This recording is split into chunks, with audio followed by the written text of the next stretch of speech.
Welcome everyone for the final day here of the first phase here at the PMEWL mid-season showdown. My name is Harland Wolf. I've got Netura beside me. Netura, we've had 3 days so far of action. We've already seen the teams from Group A now moving on in the tournament. Now it's time for Group B. How are you feeling with these final group tonight?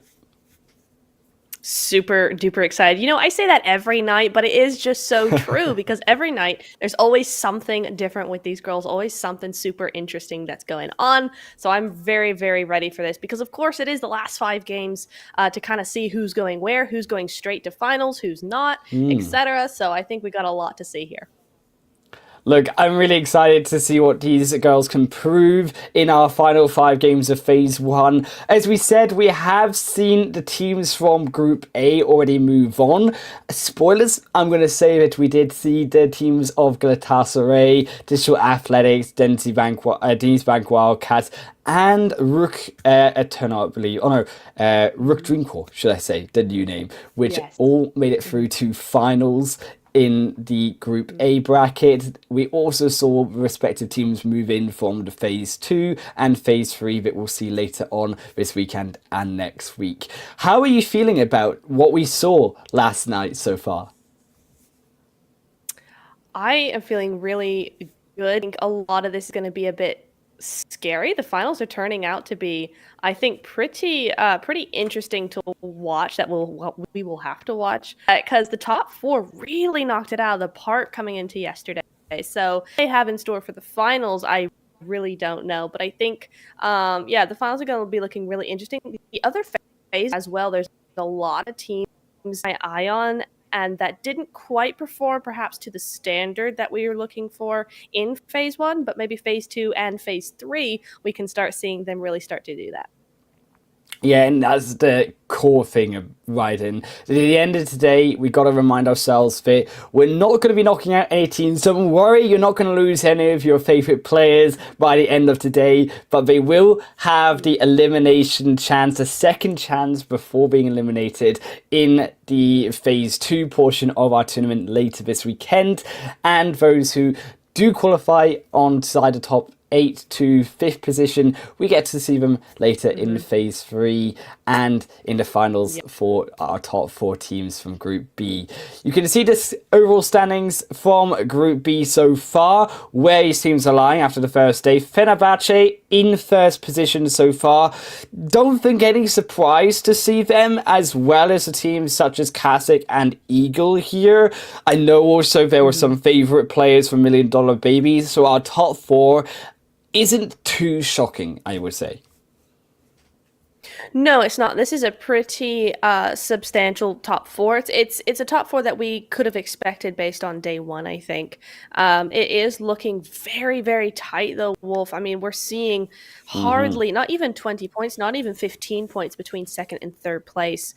And the rest of those places, I mean, all the way down to 13th, have every shot in the world of getting back onto the top 4 within 2 games here. So very, very interesting. Yeah. This is a lot closer than it was for Group A, I think. So it'll be interesting to see if the gap widens or closes. That's not a word, but we're going to go with it.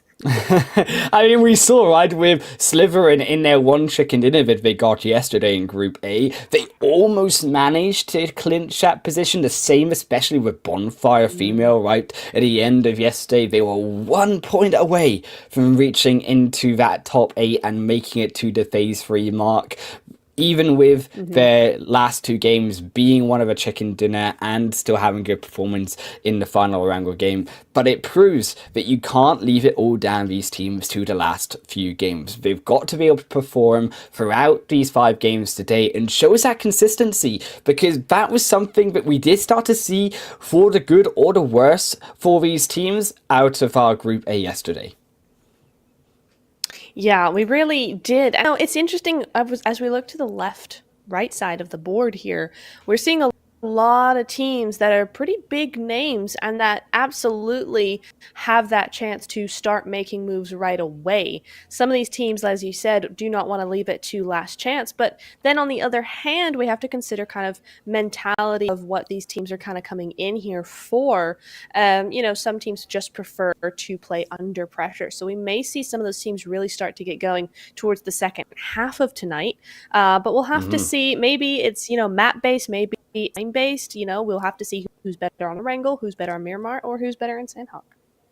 Right, and you can see these maps on our screen, the lovely Erangel sandwich, as I always call it. I love this format, but it has stayed true for such a long time. You got the Erangel bread, you got the Miramar inside. It's like the cheese, right, because it's yellow, and then you've got like the lettuce of the Sanhok. I mean, unfortunately, there is no meat there, but I guess like the meat and the juice of the sandwich is the players, right, and the action in between each of these games. Nice. That one makes up the sandwich, if you would like to call it that metaphor for our math schedule. I think Sanhok has been the biggest surprise. It still stayed like this yesterday. We still saw some upsets, and I think especially was a turning point for some of those teams. I mean, you saw how difficult these Sanhok zones really can prove to be a challenge for some of these teams compared to the other maps overall.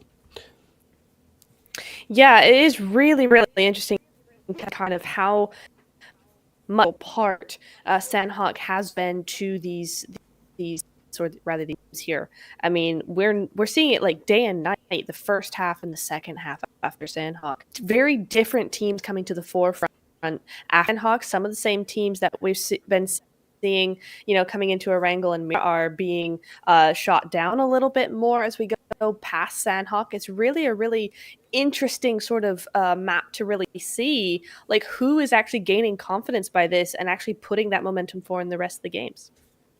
You're right, and that's the thing, that's a crucial word that we got to mention here coming into today, is the momentum of these teams. And I think you really also saw it coming through yesterday, the momentum of these teams that started off early, where some of them were able to keep that momentum. Galatasaray, for example, also Rook were another one of our really consistent teams that we saw coming through in Group A yesterday. And you also saw it, as we mentioned earlier, right, the likes of Bonfire Female, Slytherin in parts being able to show us that momentum, but also you can see on the other side of the spectrum how that has actually hurt some of those teams. For example, where we look at Brute Force Ad Astra, right, they were competing potentially even for that top 4 at the start of the day yesterday. Then they had a bit of a hiccup on Sanhok, and eventually by the end of the day sort of fell off a bit when it came to competing for those big points. Yeah, it really is very interesting, isn't it? I mean, it seems to be that no matter who is actually on top coming into that Sanhok, they tend to slip off at the end. And I don't know if that's a Sanhok thing, if it's a middle of the day sort of thing. It's starting to get a bit late at that point for most of these girls, especially, if you consider it's 8 o'clock here, then in places like Russia, in Turkey, you're going to see a couple hours ahead of time. So I don't know if it's simply just the time zones that are starting to put some pressure on the teams, or if it's really just Sanhok. After Sanhok, the lower place teams just really, and no matter who's on top, they don't seem to have a real chance. Look, I think Sanhok definitely has been a factor, but also on the other hand, Erangel actually is one of those maps that we have looked at. Even though it's one of our most basic maps, it's still been a crucial factor on seeing how the aggression of these teams plays out and how they can rotate effectively through a map. I think we've really seen the exposure and that difference of the level between the top teams and then the bottom teams that we see below that, who really do still struggle in the most, I would say, common of maps out of the 3. Yeah, it is very interesting how much can actually be played in Erangel that has been played to death. I mean, this is the original map, right? We've seen so many strategies. Everybody's got it down because they play it so often. And yet still there are surprises to be seen on that map. So it is still a very interesting map to watch as well as to play. So yeah, it's going to be interesting to see what's going to be happening tonight. I almost will have some shorter games coming into tonight. Just because what we saw in day 2, much earlier aggression, much faster to engagements. So I'm wondering if that's going to speed up games a little bit or if they're going to take it really slow tonight. I'm not sure. Yeah, I'm curious as well because I think we did see that sort of hot drop aggression beginning to show out in the first game of Group A yesterday, but it did settle down Hmm. overall as we went through the later Yeah. stages of the games, particularly in that last game, right? It was fairly quiet outside of the odd here or there elimination. You also are looking at some of these Mm. other teams, right, on the leaderboard who are in that fifth, that sixth position. KR Lionesses is one of those teams in fifth position right now on the leaderboard, hoping to Hmm. get into that top four to get that direct ticket to the finals later in the tournament. We saw how the fifth and the sixth position can contest in yesterday. Can we maybe see an upset here instead today? Honestly, I wouldn't be surprised if we did. It is looking it's so close. A lot of these teams are quite equal, no matter what kind of day they had the other day. They are pretty equal of skill. You see, that's a lot of consistency across the leaderboard. So I wouldn't be surprised if the Lionesses had to fight very hard. For their spot here for that fourth place. I think a lot of even the top four have a lot of defending to do. Look, they got to be able to prove it though on all of our maps, and the Mm. other one that we haven't touched on yet is Miramar, and that really has been a big decider. Yes, I think Erangel separates the best from the slightly less good teams that we have in each of our lobbies, but also, yes, you've got Miramar here, which is one of those longer maps about that positional advantages that you can be able to garner. I think we saw a big shape up in yes Miramar maps where a lot of the teams really did struggle, especially with how difficult those Miramar zones were, and I think it also exposed some of the mistakes that we were seeing out of our teams and out of our ladies yesterday. Yeah, I think Miramar's a really good one for, as you exposing some of those mistakes or maybe even just weaknesses of a team. Particularly when you're talking about rotational skill and kind of what those strategies. I mean, you're looking at much slower rotations. You're looking at teams who are faster, taking advantage of those rotations. You're talking about, very strange zones. I mean, I got to be fair to the girls. We've had some pretty wacky zones so far this time around. I mean, it's not helped their cause at all. But they've made it work, and they've made it work to such a degree that it's still so close today. So I want to see maybe some safer zones just so we can see what these girls are really, really made of without having to worry about the water all the time. But I think, yeah, it's going to be interesting to see who shaped up their strategies a little bit. I know we saw that coming into day 2 of Group A. We started to see some of those teams actually make improvements from day 1 coming into day 2. So I'm hoping that we're going to be seeing the same on this day for Group B. So you're not hoping to see any crater field shenanigans or big open fields. We're not looking Well, for that. yes, we are. We are looking for that. But for the teams, I gotta be nice to them at some point. But yes, I am hoping for that. Yes. You don't have to be nice at all for these teams. We can sit here and enjoy the spectacle of the evil zones nature. There's always an True. excitement in difficulty for these players.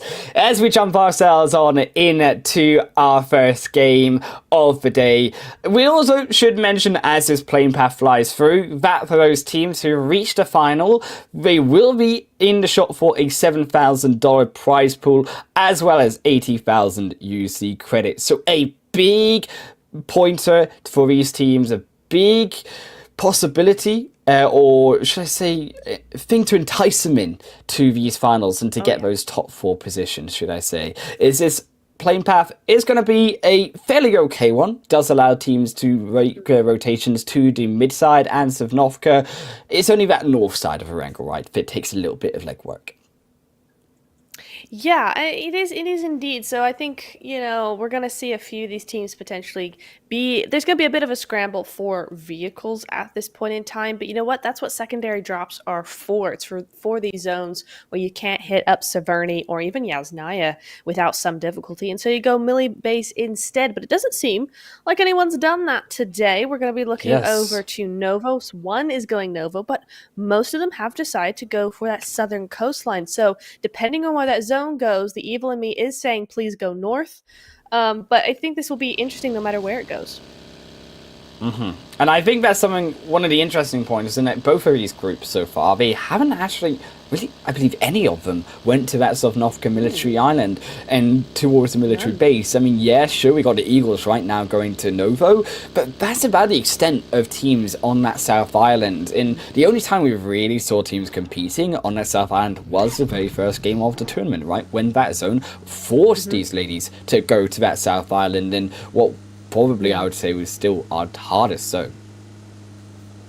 Yeah, it definitely was the hardest one right off the bat, I think. Yeah, it is interesting how we just do not see anyone go to the islands. I think it's become a little bit of a trend that I'm seeing in esports in general, in PUBG and esports anyway, that we're starting to kind of avoid the islands a little bit. They feel too difficult at this point in time. I don't know if it's the new point system that's changing how teams think about gatekeeping or weak points or something like that. Yeah, for eliminations. But I am seeing... Yeah, I'm seeing a little bit of hesitancy to actually go to these islands. So it is interesting that they have decided no one is going to go there, except, of course, the ones over by Novo. But for this zone, Wolf, it looks like a good idea. Now, I do want to say, Wolf, just as an aside while we wait for these girlies to loot on up, you know, last couple of seasons, I kept forgetting about it, but we used to do predictions before every game. Are you telling me to be like Glitter Explosion and predict the team that's going to win? Because unlike Glitter Explosion, I cannot predict the team that wins. I think I've got it once. These teams. Usually the team that I predict ends up... They don't do badly, but they don't win. Like, I automatically, whoever I say, does not go through. The one thing I will say, though, is while I think about who I want to win this game and who I think can win, is Georgia Pole in terms of map movements and changes. We have seen in this tournament a lot of the ladies and a lot of the squads going towards this city. Is there a reason why we've moved away from this Sovnovka island? Yes, the bridges being one part of it and the rotation difficulties there, but then you also have the similar issue, right, with Georgia Pole. A lot of key bridges to that high ground of the mountain still around there. And with these three teams, it does cluster up Georgia Pole a little bit. It does. That is an interesting kind of point to be making there because, yeah, it is quite busy up there. Normally I don't remember yesterday it being quite so crowded, so it could be just due to the zone that we're seeing so many teams. I think it's just because it's not it's landlocked a little bit that you're able to actually make bigger rotations. There's always somewhere to go that isn't a boat station if you can't use the bridges. So I think it's a bit of a better, it feels more safe. It feels that way, even if it isn't. It does feel more safe for a lot of these teams, but it is interesting that we're seeing 3 of them up there. That's really unusual. Yeah, and here over Pachinki as well, we can see the Lakers monarchy on your screen. I think Lakers, one of these teams that I would argue, and there's a few of them down here, Woman Moment, I think, being another one of those at the bottom of the leaderboard, who I really want to see perform today. I think we saw in yesterday's games, the teams at the bottom kind of just fell off a bit towards the end of the tournament and didn't manage their opportunity to get those points on board. Now, you can get 300 USC. You saw the code on your screen. The first one, by the way, to grab it will be able to get 300 UC. Just go on into the game, put that code in the UC redeem space, and you will be able to grab 300 UC for yourself. But it is only one code. It's only one opportunity. So first come, first serve. Yes, absolutely. Get that UC, get all styling. Maybe you can look like one of these girls in your own competitive matches. We love to see it. We do have a little bit of injury going on here. Not surprising considering how many teams actually kind of grouped up together. You do have a little bit of damage onto a player from Yakut, but what I'm looking at is before you. They have one at half health. Fenerbahce even worse at the moment. I think there's probably some shots being fired as we speak. That is very interesting, though, that we are kind of seeing already there are some injuries happening. You're right, and you can now also see, even on the edge of this hospital side, Kalen Lionesses, the team that we talked about, right, they're currently in this 5th position, they're on the border of getting inside of that top 4, really hoping that we get to see also some contention around that top 4. Yeah, sure, Denise Bank Wildcats, they did have a couple bad games in the middle of yesterday, but it was realistically the same top 4 teams that we started with, continuing to make those momentum with the points and being able to stay inside that top 4. We never saw a change. I want to see that contention. Yeah, I mean, I think that would be really, really fun. Certainly for us, it'd be really fun for there to be upsets and surprise twists and things like that. And I think with this, I think this group has more potential to do that just because, as you said, I think more of the teams are more volatile when it comes to getting that aggression, getting those points. And that's why we're seeing such a close leaderboard. I mean, it was close at the end of day 1 for Group A, but it wasn't this close. So I think we could see a little bit more suspense coming in to today, but we won't hold you in suspense any longer for those UC codes, because right after the last one, there's another one up on screen for you. Same procedure as the last one, so just go ahead and grab that if you missed the first one. Yeah, I'm wondering if someone has grabbed it yet, because if you don't grab it by the end of the stream, guys, I'm totally going back to the stream and I'm definitely grabbing it. So make sure you put that code in, because you know for a fact Marlon Wolf is putting that code in his PUBG account later on if you don't do it. So make sure you get that code in your pockets while you can. We see a couple rotations here on the map as Eagles are making their way through. There is one of Yakut holding that information on the bridge, which I think is a really smart thing from them, having that scout to keep an eye on those potential teams roaming around to the South Island, especially given the way that plane path initially did drop.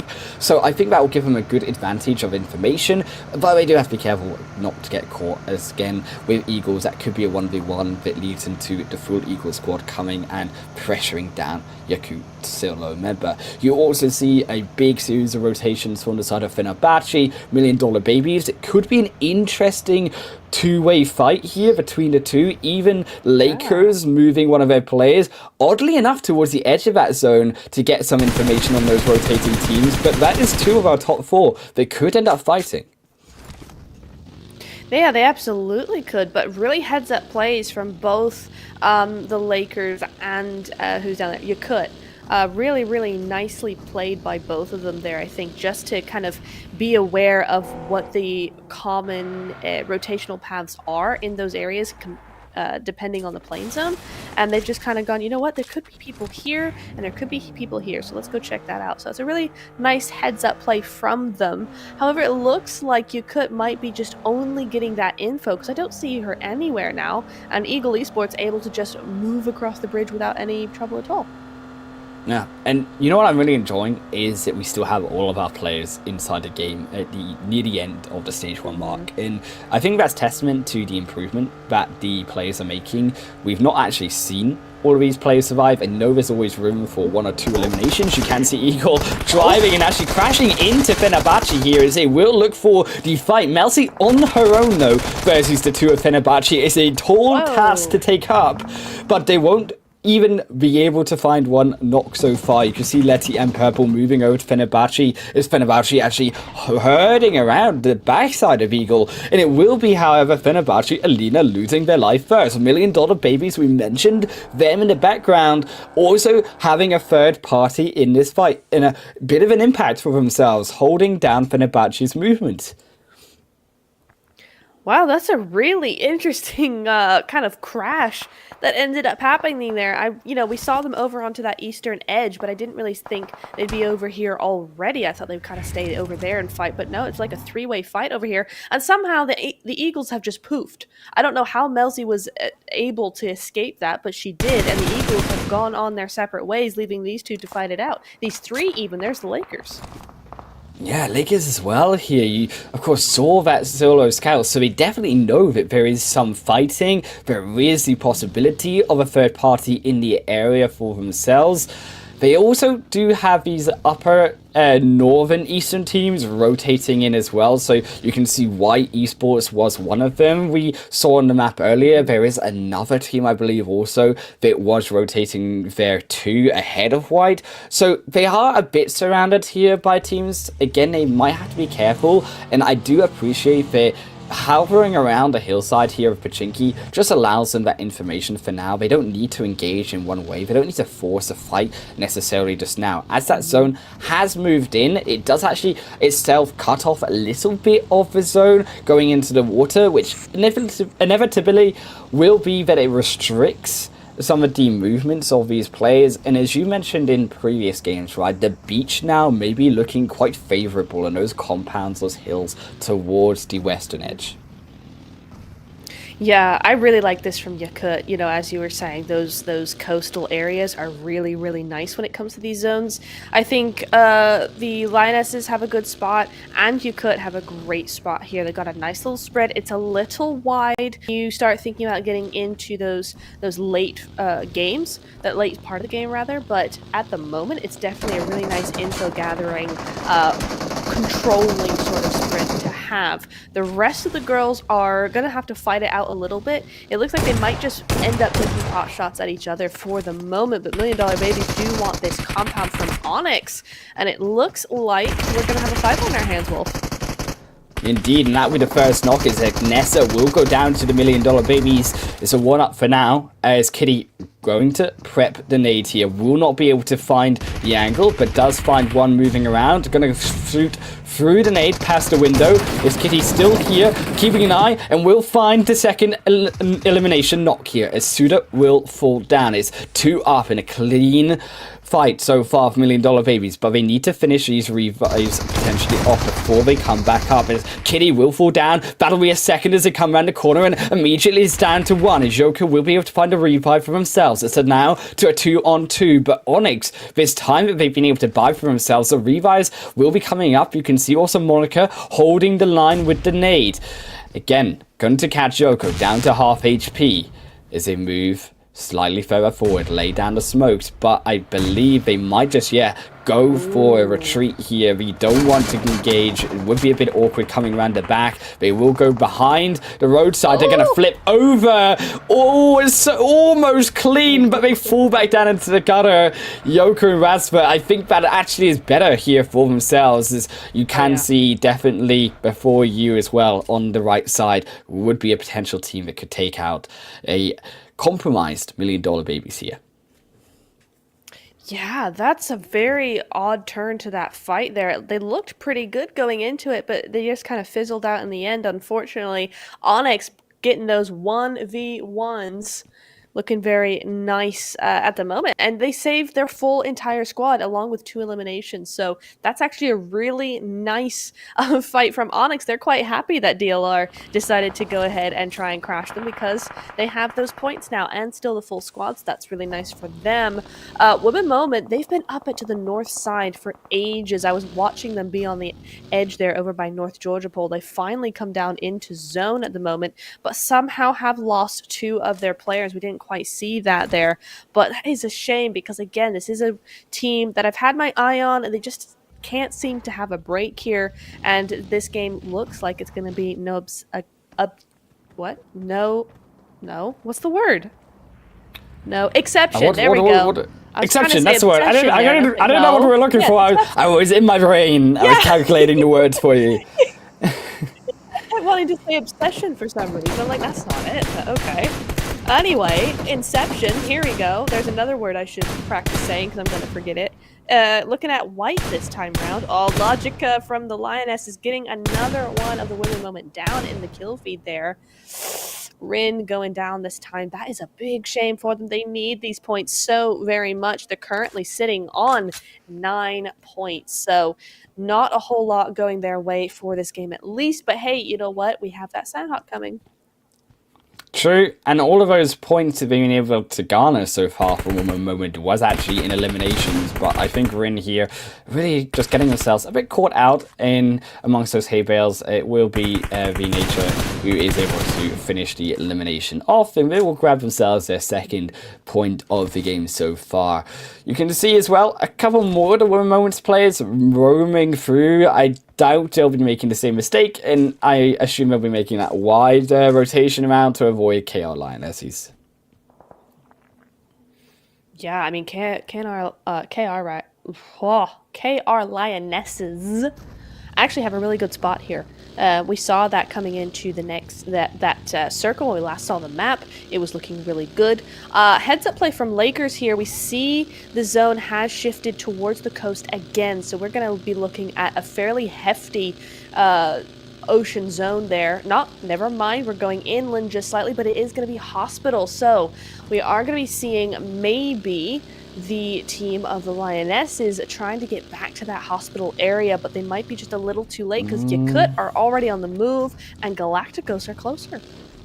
Yeah, I'm not sure if I'm entirely a fan of the hospital side. I do get that there is some hillside ridge just towards the eastern side and the south. You have a bit of opportunity to take on teams who are approaching the more flat and open area, coming up towards that hill. But I really like the side of PNC here, or PNCR Destiny, should I say, who are making their way towards the mountain. And that high ground is really going to be so opportune for them on looking at all of those teams rotating in through the eastern or southern portions. And then you can even see now the Lakers even trying to contest this location for how powerful it is. Meanwhile, though, Fenerbahce are going to get one of the elimination feed onto before you as a little bit of tension breaks in on the south.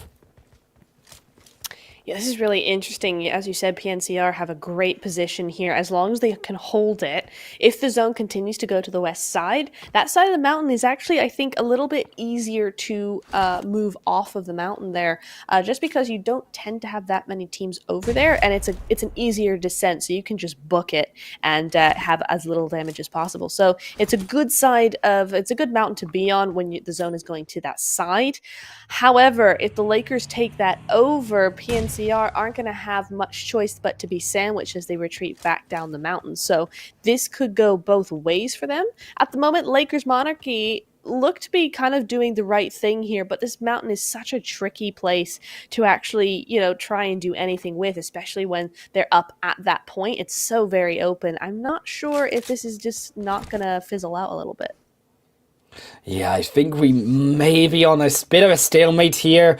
I don't assume we could see too much come through from these teams. We have to see how they'll be able to fight against each other, but Lakers definitely in a bit of a pinch if that zone does move towards more of that westerly end, where we then would have to look to contest either PNCR or end up having to move down to that south end. But as you can see, there is a lot of teams roaming around on that south side of upwards to Gatka in towards that hospital and that mountainside, as you said. There really is. I think the Eagles have a great spot as well, up by that science center, I think it's called, something like that. But Regnum Karya, I want to say, Team Kasich, or Kasich Limerence rather, they have a great spot. Regnum Karya have a better one because they're looking at Kasich right now. And so I think this is a pretty nice little bit of a rotation from Regnum Karya because you have that dip. They're in that kind of hill around the field. So it is very open. You don't really want to have anybody from the mountain looking at you. But as long as you don't, you are in a pretty good spot here. Unfortunately for Kasich, as good as that spot is, it's an excellent spot now, but now they could very well get sandwiched here as the Eagles potentially look to push into this compound, so they're going to have to be very, very careful. Unfortunately, the Lakers, they put all their bets onto that mountain. It's not going to work for them, and PNCR could end up taking some shots on this retreat. Yeah, PNCR, I think they are going to maybe avoid the Lakers here as well. You can see the Lakers try and make potentially this wider rotation to happen, and I think that is the answer here. You don't want to come across that road into the very open fields of Gatka. So although you do have these teams like KR, for example, on the top side of that map, you can still find maybe a bit of a better opportunity to fight and better ground to fight on that northern end. $1 Million Babies, though, still stuck on the edge of this Gatka side. It will be Deception. It has spotted them at the moment. They should be aware that $1 Million Babies, if they get one knock here, start to realize that, hey, this is a team that has already been damaged. We can continue to fight on them. And with that knock, they should understand that with Razva's name on the feed, it will be only one more player if they're keeping track that they need to take care of. Yoko, unfortunately, I think this may just be the end. It's Regnum Karya on the other end. This is the defense, right? And you can see they have lost a couple players here, but Regnum, I think, have a very, very opportune spot here inside the zone. And as you said, with that dip, they can, if they can hold it from all of these teams coming in, I think they can really take advantage of that big, wide open space around them to shoot at people from. Yeah, absolutely. And my money's very much on Regnum for making it. Perhaps not winning. It's very, very open. You have to. A lot of things have to go right for them to win it from this position, but definitely to make top 5 and get a lot of elimination points while doing so. I definitely can see that for them.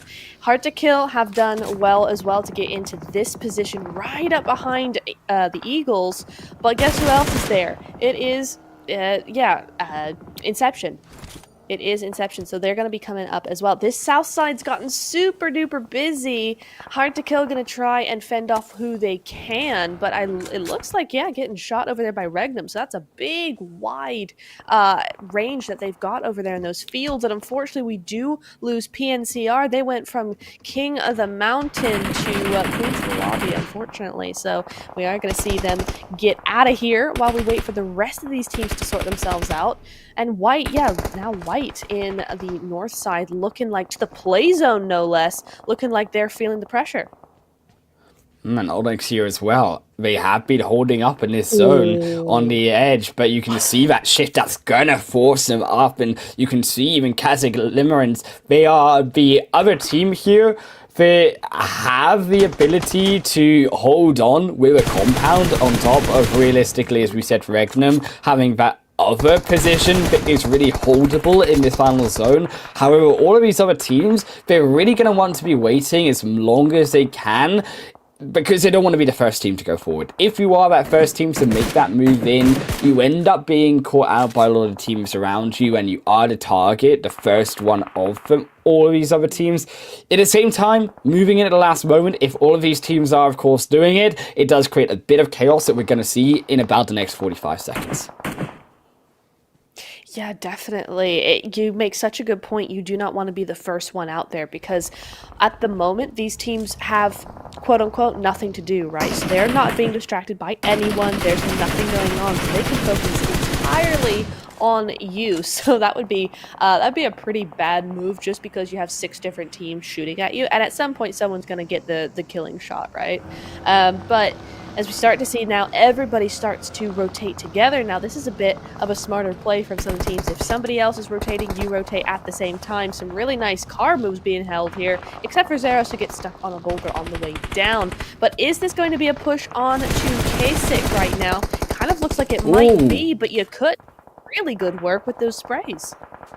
Yeah, lovely spray, able to grab 2 there on the rotation. Onyx really also going to be able to struggle now getting inside of his zone without those extra players, and Yakut also just taking advantage of having a better setup here. It's all about the setup as you move into zone, and Inception also going to suffer as they were not able here to have the time to set up versus a fight onto Kazakh, and they took advantage of that better position inside the compound. They also do not, though, take advantage of Eagle moving in, as Eagle do secure themselves a spot inside of the grass, only though to be shot down by Yakut, as Yakut will be able to send Bianca packing.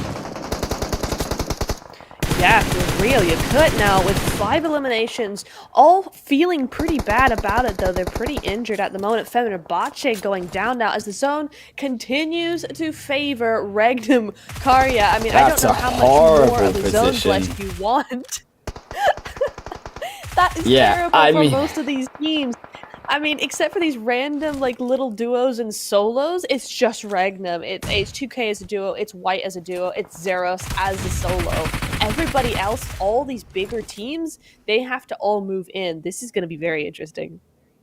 Yeah, Yakut and Kazakhs on this backside. If one of these winning teams can be able to keep their players alive, there is a possibility they can come in and contest Regnum in the chaos of these other squads coming forward in onto Regnum as well. But it's still not a guaranteed win here. They've got a lot of teams and players to take care of still. But Yakut as well, especially not being able to take one down here of Kazakh. That's still another full squad that we've got here that can contest these solos and these duos coming in. However, coming across that roadside and into the likes of Hard to Kill and such, this will be a really tall task for them.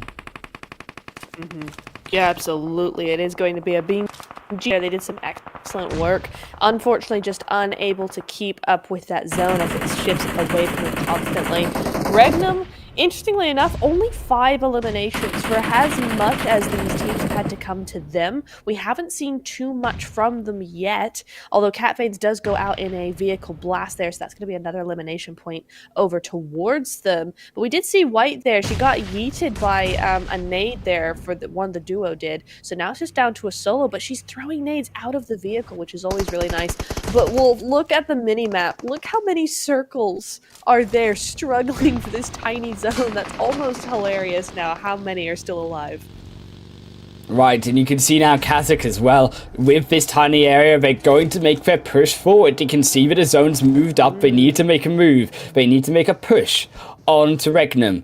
One nade will go through onto the rest of Kazakhs approaching above the hill, but it hits no one. They're gonna have to step back now, as they would need a bit more time. They're gonna lay down the smokes behind them to allow some space to retreat forward into Kazakhs. Their line of aggression moving slowly forward with the smokes. They found cakes, now they're looking for the next, and inside the smokes even of Kazakh, of Regnum, sorry, actually blinds their vision onto here the rest of Kazakh limerence, and you can see how they can still take advantage of those few spots left to hide in. They'll take the third knock. It is only now Milena left, and they will fall down to the rest of Kazakhs. That will be the quick elimination back down to the hill. Get back healed up, because you can also see KR Lionesses, they're looking for this potential opportunity to third party Galactico Sirens as well. That was beautifully done by Kasich. Unfortunately, Regnum just unable to hold down that position. I think they were a little worried about their backside as well, which doesn't make it easy. But Kasich have been playing this game really, really, really well. Yeah. Very nicely done. Mia even going down in the end there. But Galacticos in zone, they had that zone shift favor them. So they're up to 4 eliminations at the moment, but not for long. That is going to be going up fairly soon, I would have thought. But Kawhi over here just wrecking people left, right, and center. 3 eliminations for her, 3 eliminations for her teammate here. It's looking really good for all these teams, but honestly, my money's on Kasich for this one. Yeah, Kasich, look at them here. They got their 3 players back up. They've got the formation ready. Kawhi, though, they're moving forward. They're looting up the dead bodies of their enemies. As Kawhi now uses the molly, chucks it forward into the smoke, hoping to try find those damage ticks onto Amaya. Inside the smoke, there will be flames, but Amaya lies on the front side. One tap. Love Kaya as well, roaming round for the flank, looking to try get a better angle onto KR here in this final fight. Another smoke goes wide, but it will miss. Nade back in return will also miss, only going to tickle away, but it does do some damage. It's a Maya on one tap, still behind the smoke. Kawaii looking for a new angle, moves around to the left. Still no vision left. They spray through the smoke. Find one. Onto one tab. Can they find 2? Kawaii charging head first blindly. They do find 2 with the help there of Logica, and they cannot do it though, as Kazakh Limerence, the 3-man triple, are able to defend, and they will get the chicken dinner at the end of the day, and it's Kazakh going up on the board. And here in Neptura, that's a big win for them, because they were contesting that top 2. Now we're maybe looking at them in the top position. Oh, absolutely. There is no, they are not way ahead of the rest of the teams now. I mean, the Lionesses there, they're currently in fifth place with 35 points, and Kasich in second with 53. So both these teams are going to go up pretty dramatically, I would have thought. But yeah, Kasich with an outstanding performance on that. I mean, if you want a masterclass on how to be aggressive in those tough zones, just watch that game. That was so well done by them. And, no wonder, because those girls are some of the top girls in their respective regions, certainly in Europe. Very, very recognizable names, and they just play so well together. So it's really, really nice to Oh see yeah. them come back in this to be under Kasich Limerence and wipe the lobby, because that was really, really well played by them. Yeah, and I just loved the way that they pushed right from the edge of the compound. They were able to dispatch of Yakut, and then they moved in quickly and efficiently onto Regnum Courier. They were very careful, though, in the way that they didn't move right around too far to the left side to get caught by teams. They didn't overpeak past the fight to get caught by the likes of Galacticos as well. So very smart positional play. Rewards them with their 17 massive eliminations here in this first game, and a big 27-pointer. Not quite the biggest that we've seen. Digital Athletics still hold on to that 30-point lead in the biggest game, but it is still an absolute Goliath game for them.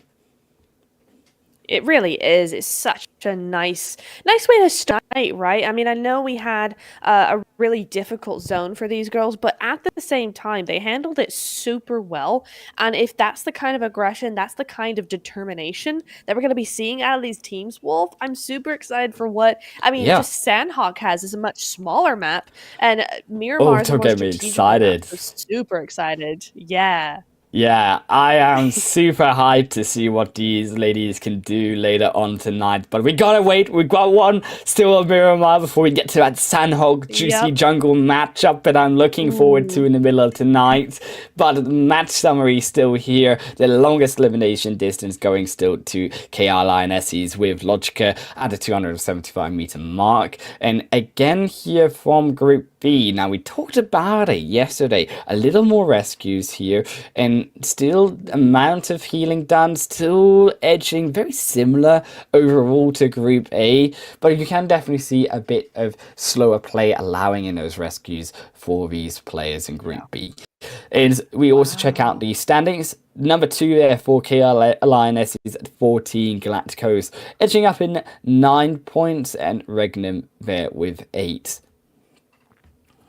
Wow, that's a big difference though, isn't it? I mean, 27 to 14, I'm not good with math, but that's not quite 20 points, but it's close enough. I mean, that's a big, big difference, because KR did really, really well. I mean, let's face it, that zone, certainly the initial few zones were right in their neighborhood. So they had a very easy start to the game, and they handled themselves very well. So that's a very interesting thing that we actually have such a big gap of point in those two teams. But looking at the player focus, I mean, I think we could have expected that. Amaya, Lovkaya, Oh yeah, and no also Leora. surprise. I mean, and yeah, they're all top 3. Then you've got Regnum Karya Cakes, not surprising there, and of course Kawhi from the Lionesses. So yeah, this is very, very kind of predictable after that game. Oh, Yeah, ding ding definitely ding! no Bell of 1,000 surprise. damage, Amaya. Oh yeah, Bell that of is 1,000 true. That is damage. true. Even 1,168 damage, not just 1,000. We're Woo! getting above those numbers. That's true with Amaya at the Yeah. top. But also Cakes and Kawaii, of course, there for Regnum and KR Lionesses. As we take a look at our elimination and damage chart. So from that game, 2,720. Again, not quite a top, darn, but still a huge amount Yeah. of damage coming through from them. But look at also Regnum's damage, 2,000 damage, but only 6 eliminations. And you can see that from their position, of course, that they had. They were able to shoot so much on players, but with so many of possibility of third parties, and also holding against so many different teams at one position, it was inevitable that we could see higher damage to elimination ratio. Yeah, it really is. It just tells you. I always keep saying this, but this graph, I love it so much because it tells a story of how everything went in that game. And you can definitely see Regn and Karya, their story in those damage to kill ratios. But looking at the overall standings, yeah, I'm surprised the Lionesses didn't do enough to actually go past Fenerbahce, because Fenerbahce went out quite early. But, I guess that's where that gap from day one comes in. And Kasich Limerence way above everybody else now. That was just the game they absolutely needed to start off the day. Yeah, an absolute smasher of a game to open us up here in this day 2 for Group B. Fenerbahce, a big gap as well formed, as they really did struggle, I think, in this game to be able to garner any points, but KR as well slipping past Eagle into that 3rd position. Still a lot of work to do from those teams below, but we've got to see now our top 5 eliminations from this game. Is Amaya up there with 23 eliminations, separating herself from Cat Baines from the KR Lionesses there with 18, Fenerbahce and Lavkaya there also from Kasich Limerence herself with 12 eliminations, and the Eagles, Yakut, should I say, sorry, with Fayano on 12 eliminations at the 5th position. A little bit of a separation. I do like that there are some players who aren't in the top 4, right, who are still also in that top 5 top 5 eliminations from the players doing the work. And I think that really shows some of the players, the stand-up players in our teams that we have. Yeah, it really does. And again, I'm gonna just repeat myself till I'm blue in the face, but it just shows you kind of the consistency across the lobby, right? So often in tournaments, we see basically the top teams be the top performers, but you're seeing game by game that there are individual players from multiple different teams, no matter how well or badly they're doing, that still are up there. So it's really interesting to see just the skill level that these girls have across the board. Look, I mean, the skill level definitely has been increasing, I think, as well through the tournament, which is really lovely to see these teams get used to each other and how they play, and be able to also take advantage, manipulate how some of these teams are playing to their own advantages themselves, these teams to their own success. And you can definitely see that with some of the ways that these teams have been playing. I'm excited to see as well, can we now look at Kasich Limerence keeping the consistency up in today? Because as we say, we've got Miramar up next. It's going to be a difficult one to keep it up, that consistency. We'll have to see if we can do it after a short break.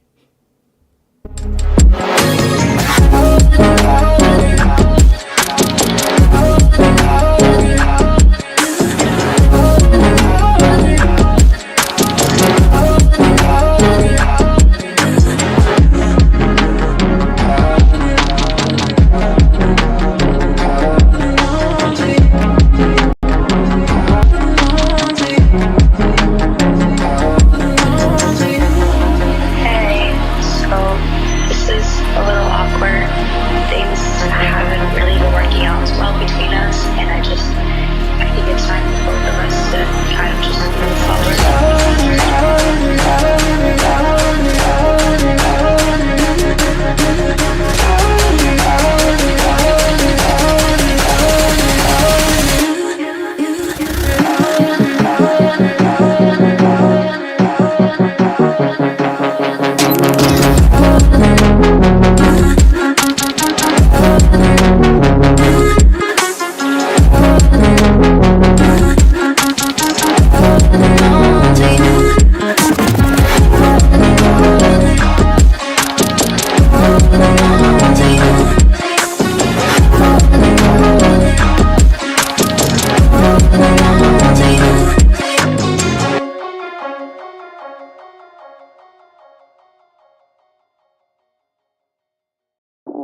Welcome back, everyone, here to the PMEWL Mid-Season Showdown. My name is Wolf. I'm joined over by Natura on the left side of me here, and we just come off a hot Kazakh Limerence win on Erangel, where now they'll be going into the even hotter Miramar. Can they get a back-to-back chicken dinner? Can we see that consistency, Natura?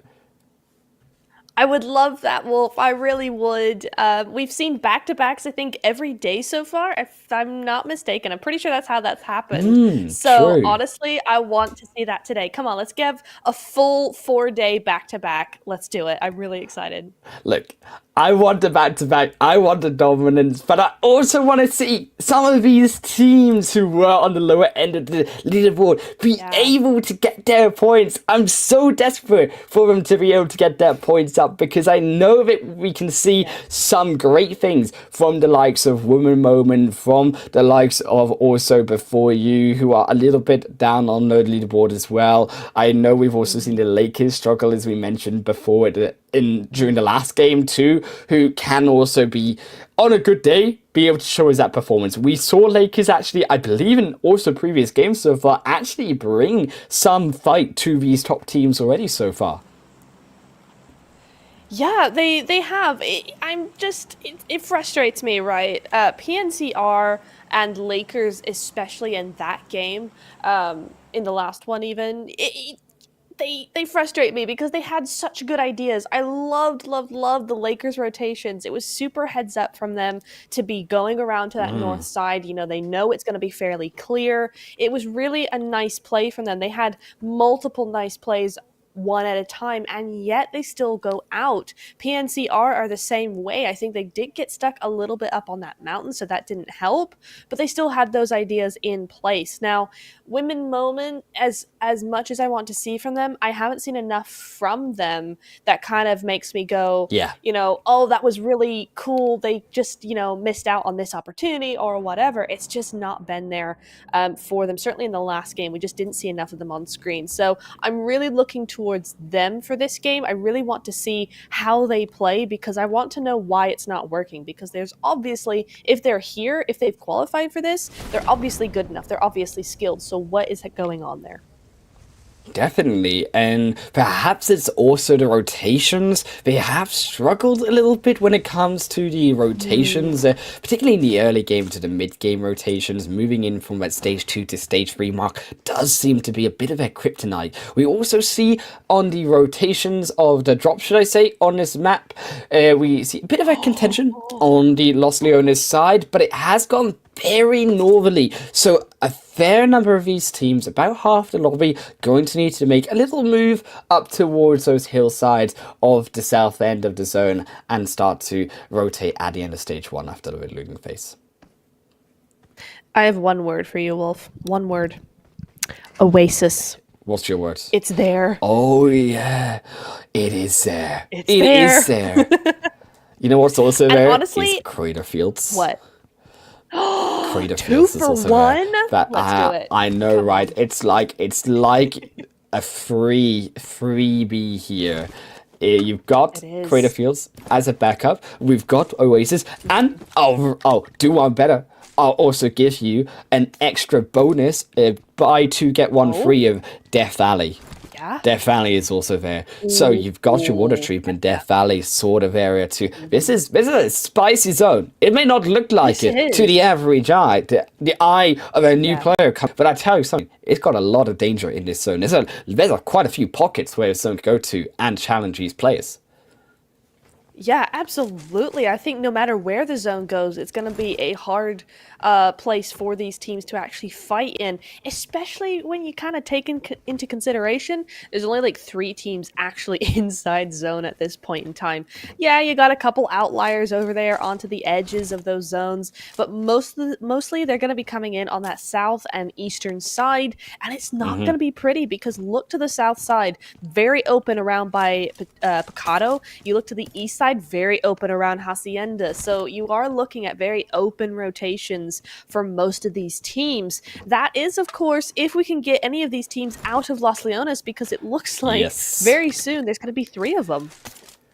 Yeah, I think actually there are some really opportune rotations, but before I get into rotations, you guys at home need to get in-game. Get that code into your redeem section. Get 300 UC for yourselves. There is one every single game. So you better be watching every single game and get every single opportunity to get that new fashion look that you've been waiting for, because the UC is available if you get it. First come, first serve. Now, those rotations though, Natura, Regnum Caria, I think could really benefit off of that wide roadside coming up into La Copperia onto the northern end, where it is still that city. It's absolutely unlooted. They could really take advantage of that. Equally, I think Women Moment could do the same. You saw them at the top, and as you mentioned, those open spaces, they could definitely also make that rotation. So there is some opportunities here for these teams, and especially Regnum coming off of what could have been a win for themselves if only they could have defended that last game.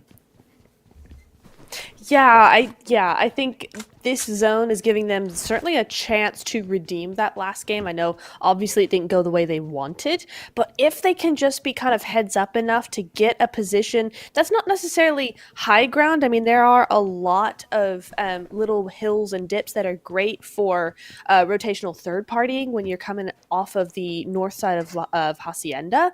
I mean, you could get somewhere like that and start trying to gatekeep some of those teams coming on in, get the stragglers who have already gone through the first round of gatekeeping teams, all that sort of stuff. If you go kind of mid zone and try and get what teams or what players got through from the first round of gatekeeping, you could pick up a lot of points there. So definitely something they need to think about coming into this one. Yeah, definitely. I think also something to think about. Look, if you're not got a code, it is still there. I think it's still available if it keeps showing up, I assume. And if you're not going to pick it up, as I say again, every single game, I'm going to be going into this stream later on, and I'm going to be putting that code into my pocket if you don't do it yourselves at home. So make sure you get it. Make sure you get it now. Look. You got the last one, still, Wolf. It's my turn. Look. Okay. I'll give this one to you, Natura, and then I'll take the one in Sanhok, and then if you get the one in next Miramar, I'll get the third one in the last angle. I know it's not fair, but it happens sometimes like this, and maybe if we can share. We can do Saturday. I'll give you the 3 on Saturday, and then I'll take the 2. How does that sound? Epic. That sounds great. That's a good arrangement. I like this. Look, sharing's caring, right, at the end of the day, and also sharing this zone is something that these teams need to start doing, because there's still, as we get to this end of phase 1 stage, now the movements to the rotations for these teams to come through. I'm interested in Regnum are actually making a bit of a more inner rotation up towards Monte Nuevo. Now it is going to be quicker, and Monte Nuevo I believe still hasn't been touched by the players so far in this game, so it does give them that opportunity again as well, another opportunity to rotate further up and maybe take advantage of those really high hills above power grid and to the right side of where you can see hard to kill and eagles right now. So there is a great opportunity for them on a rotation there. However, you do have to make that a quicker rotation, because if you stop over Monte Nuevo, you would end up having potential teams already take those mountains up later on. Yeah, absolutely. I think there's a lot of teams who are kind of bunching up in the San Martin area. The only team you have to think about is before you. They have a really good angle onto that road where Regnum Caria would move up through Monte Nuevo and north side. So something to think about there. But apart from that, they've got, as you said, a really good rotation into zone. It's fairly easy. I'd also kind of like to see, even if not them, perhaps the other team that's near them, actually go up to the west side of El Pozo and use that Ruins Road. No one ever goes up there. It's such an underutilized rotation path up there, and I think it's going to be crucial to those teams to take those underrated paths before teams start looking at them, because if they go elsewhere, they're going to go out fairly early. It's getting very busy as we speak.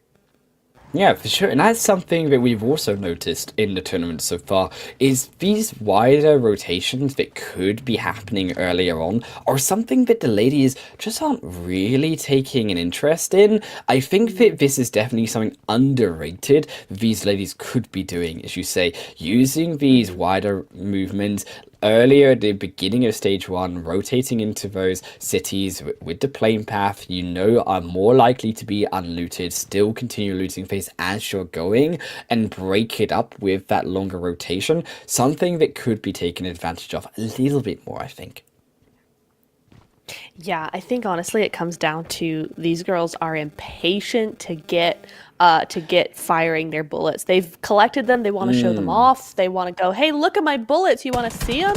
And I think Roswera thought she could be the first one to do her show and tell, but it looks like you could already knew Hard to Kill was going to be up here and a beautiful little split coming in from them. Like, we can all do like a sort of circle time here, and we can all show off what we were able to gather in the midway stage of Miramar, and we can all do little dances and whatever you would like to do. I mean, that would be quite interesting. And then until someone decides to whip out the Uzi and spray everyone down and then get many eliminations. Exactly. Yeah, that would There's always, if you were a child, there's always that one child, right? It's circle time that always brought something fancy and always ruined it. Always ruined it. Like, always. They're always like, they're always like, I've got my DS, like, I've got my fancy, expensive technological device. Yeah, well, that's how. Oh, that makes me feel a bit old now, actually. Goodness. Yeah. DS. Yeah. Oh gosh, yeah. Yes. I didn't even think about it. Oh dear. Oh no! I was just celebrating internally because Piper did get a elimination onto white there. So I was like, yes, some early points where there's no repercussions. But Piper does face the consequences for that cheeky little knock and finish there. So they do have an elimination. But what good is it when you're now going to lose almost 2 of your players? Women moment, what is happening? Like, one moment. They need their started moment. It's just not quite there. They're warming up. The batteries are charging. We put it in. They're almost there.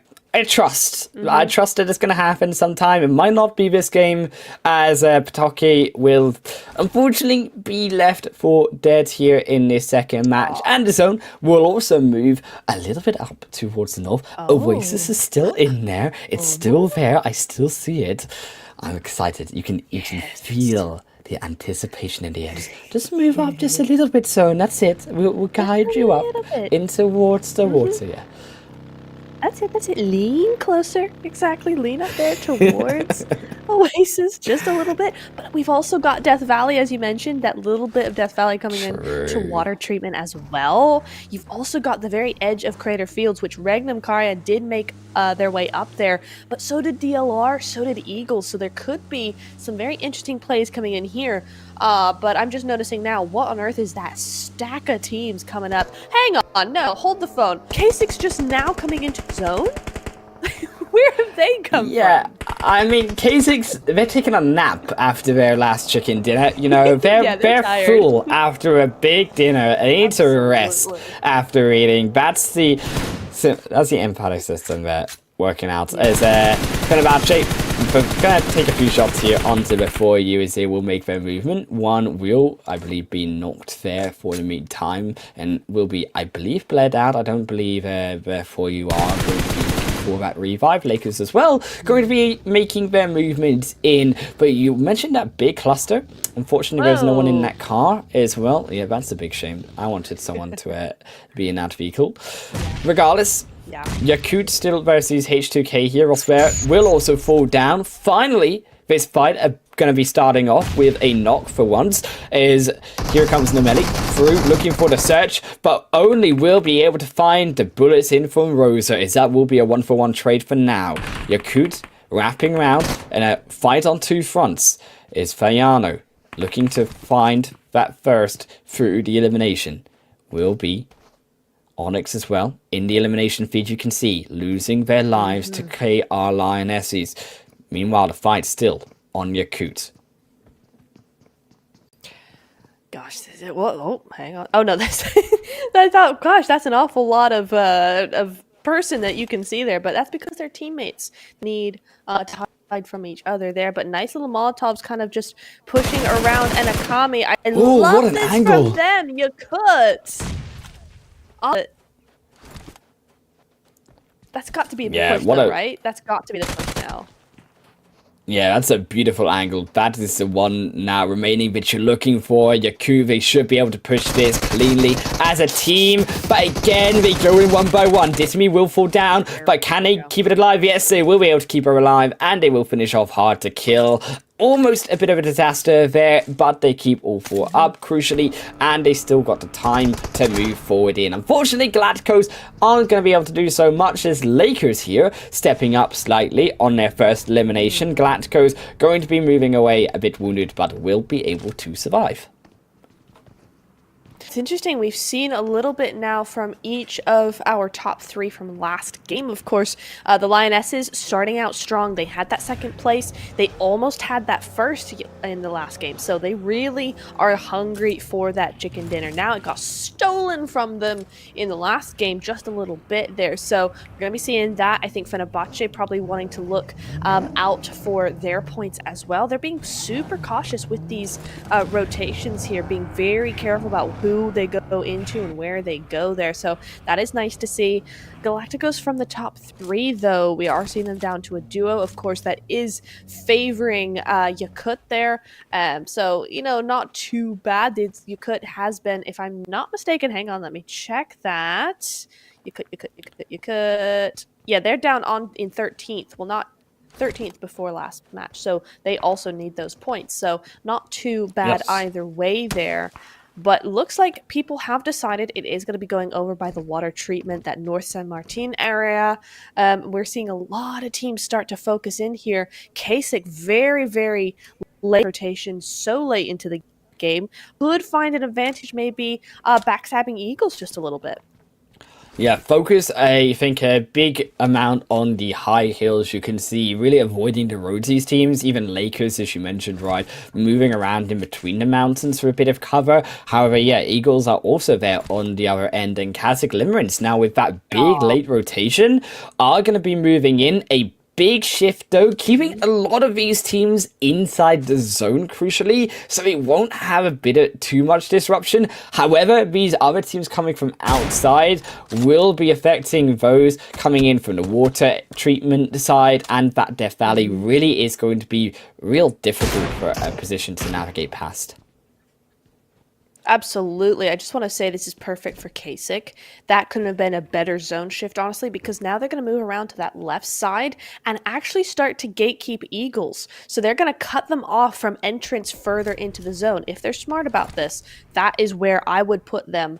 If I was, going, hey, heads up, girls, this is what you want to be doing in these kinds of situations. And that does look like what they're going to be doing there. I would love to see where this one goes. But unfortunately, yeah, everybody else, we don't get an Oasis drop, or no, zone even. That's a real shame.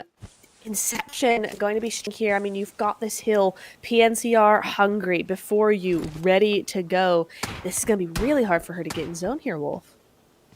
Yeah, really hard to pass through this Death Valley side here, past water treatment and into the zone. I think you're really looking at, as you said, those wider rotations down towards past San Martin, using the cover of the city into the mountains on that very bottom southwestern point of the zone. Also, I think there's definitely an opportunity for these teams to wrap around the north, right? So, I think you can probably see that with Regnum and Galacticos both fighting here and matching each other. Galacticos going to be, unfortunately, the loser out on this fight, so Regnum getting away with this engagement.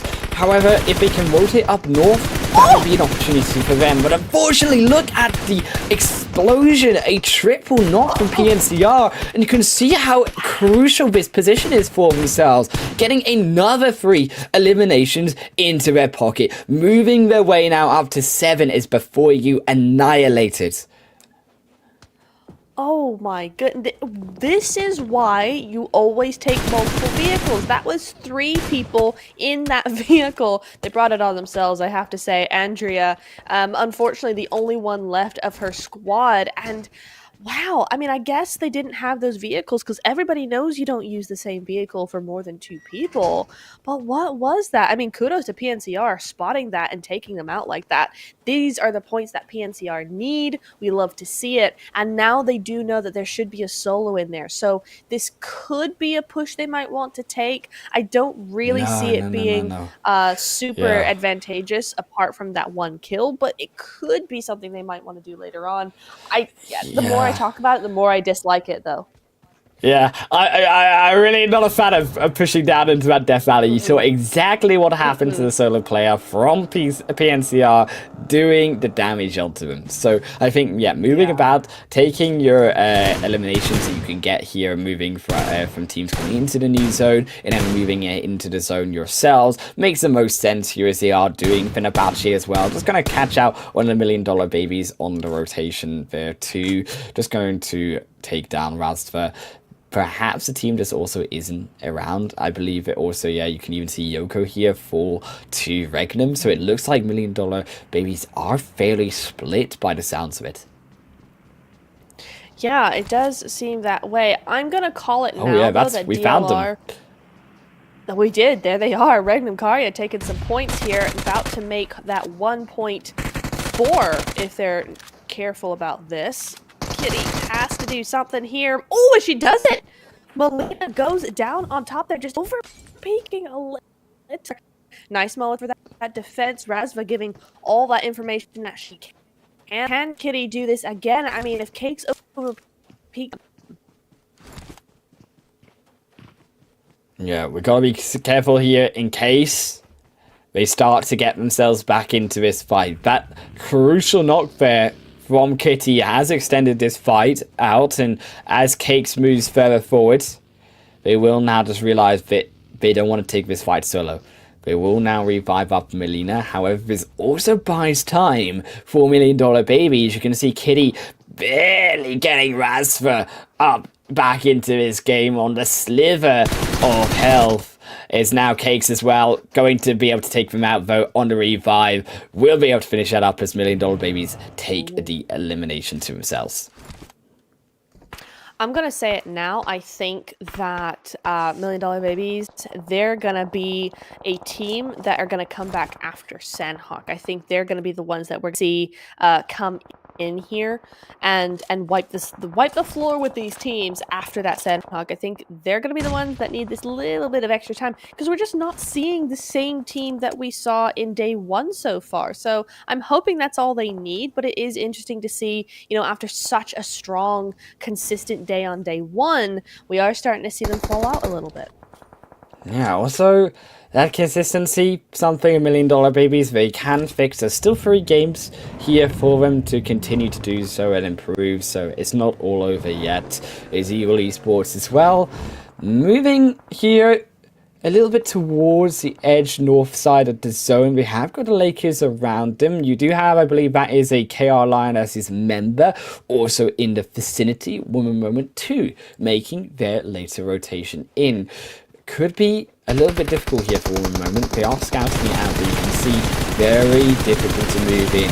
3 different teams moving on top of them with the bullets. Green really just moving in too late to this zone. Will be taken out. I like the idea of moving later, but they will at least get one hopefully in. As you can see, they are still making a wider rotation on the west. Yeah, that's a shame that they are going to go out, as do Inception there. Yakut, again, coming in with these high elimination points right now. 5 for them. Lakers and PNCR, though, again, battle of those slightly lower down teams. The Lionesses having a fight with the Lakers, of course, because the Eagles are up there as well at the moment. But Monarchy, they're not these pushes out into the open with that third party going all going wrong for the Lakers right now, Wolf.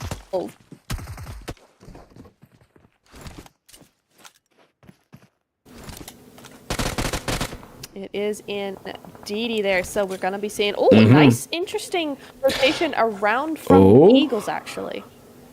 Yeah, I mean, Lakers, that is a little bit of a smoke scare, looking to try to defend themselves.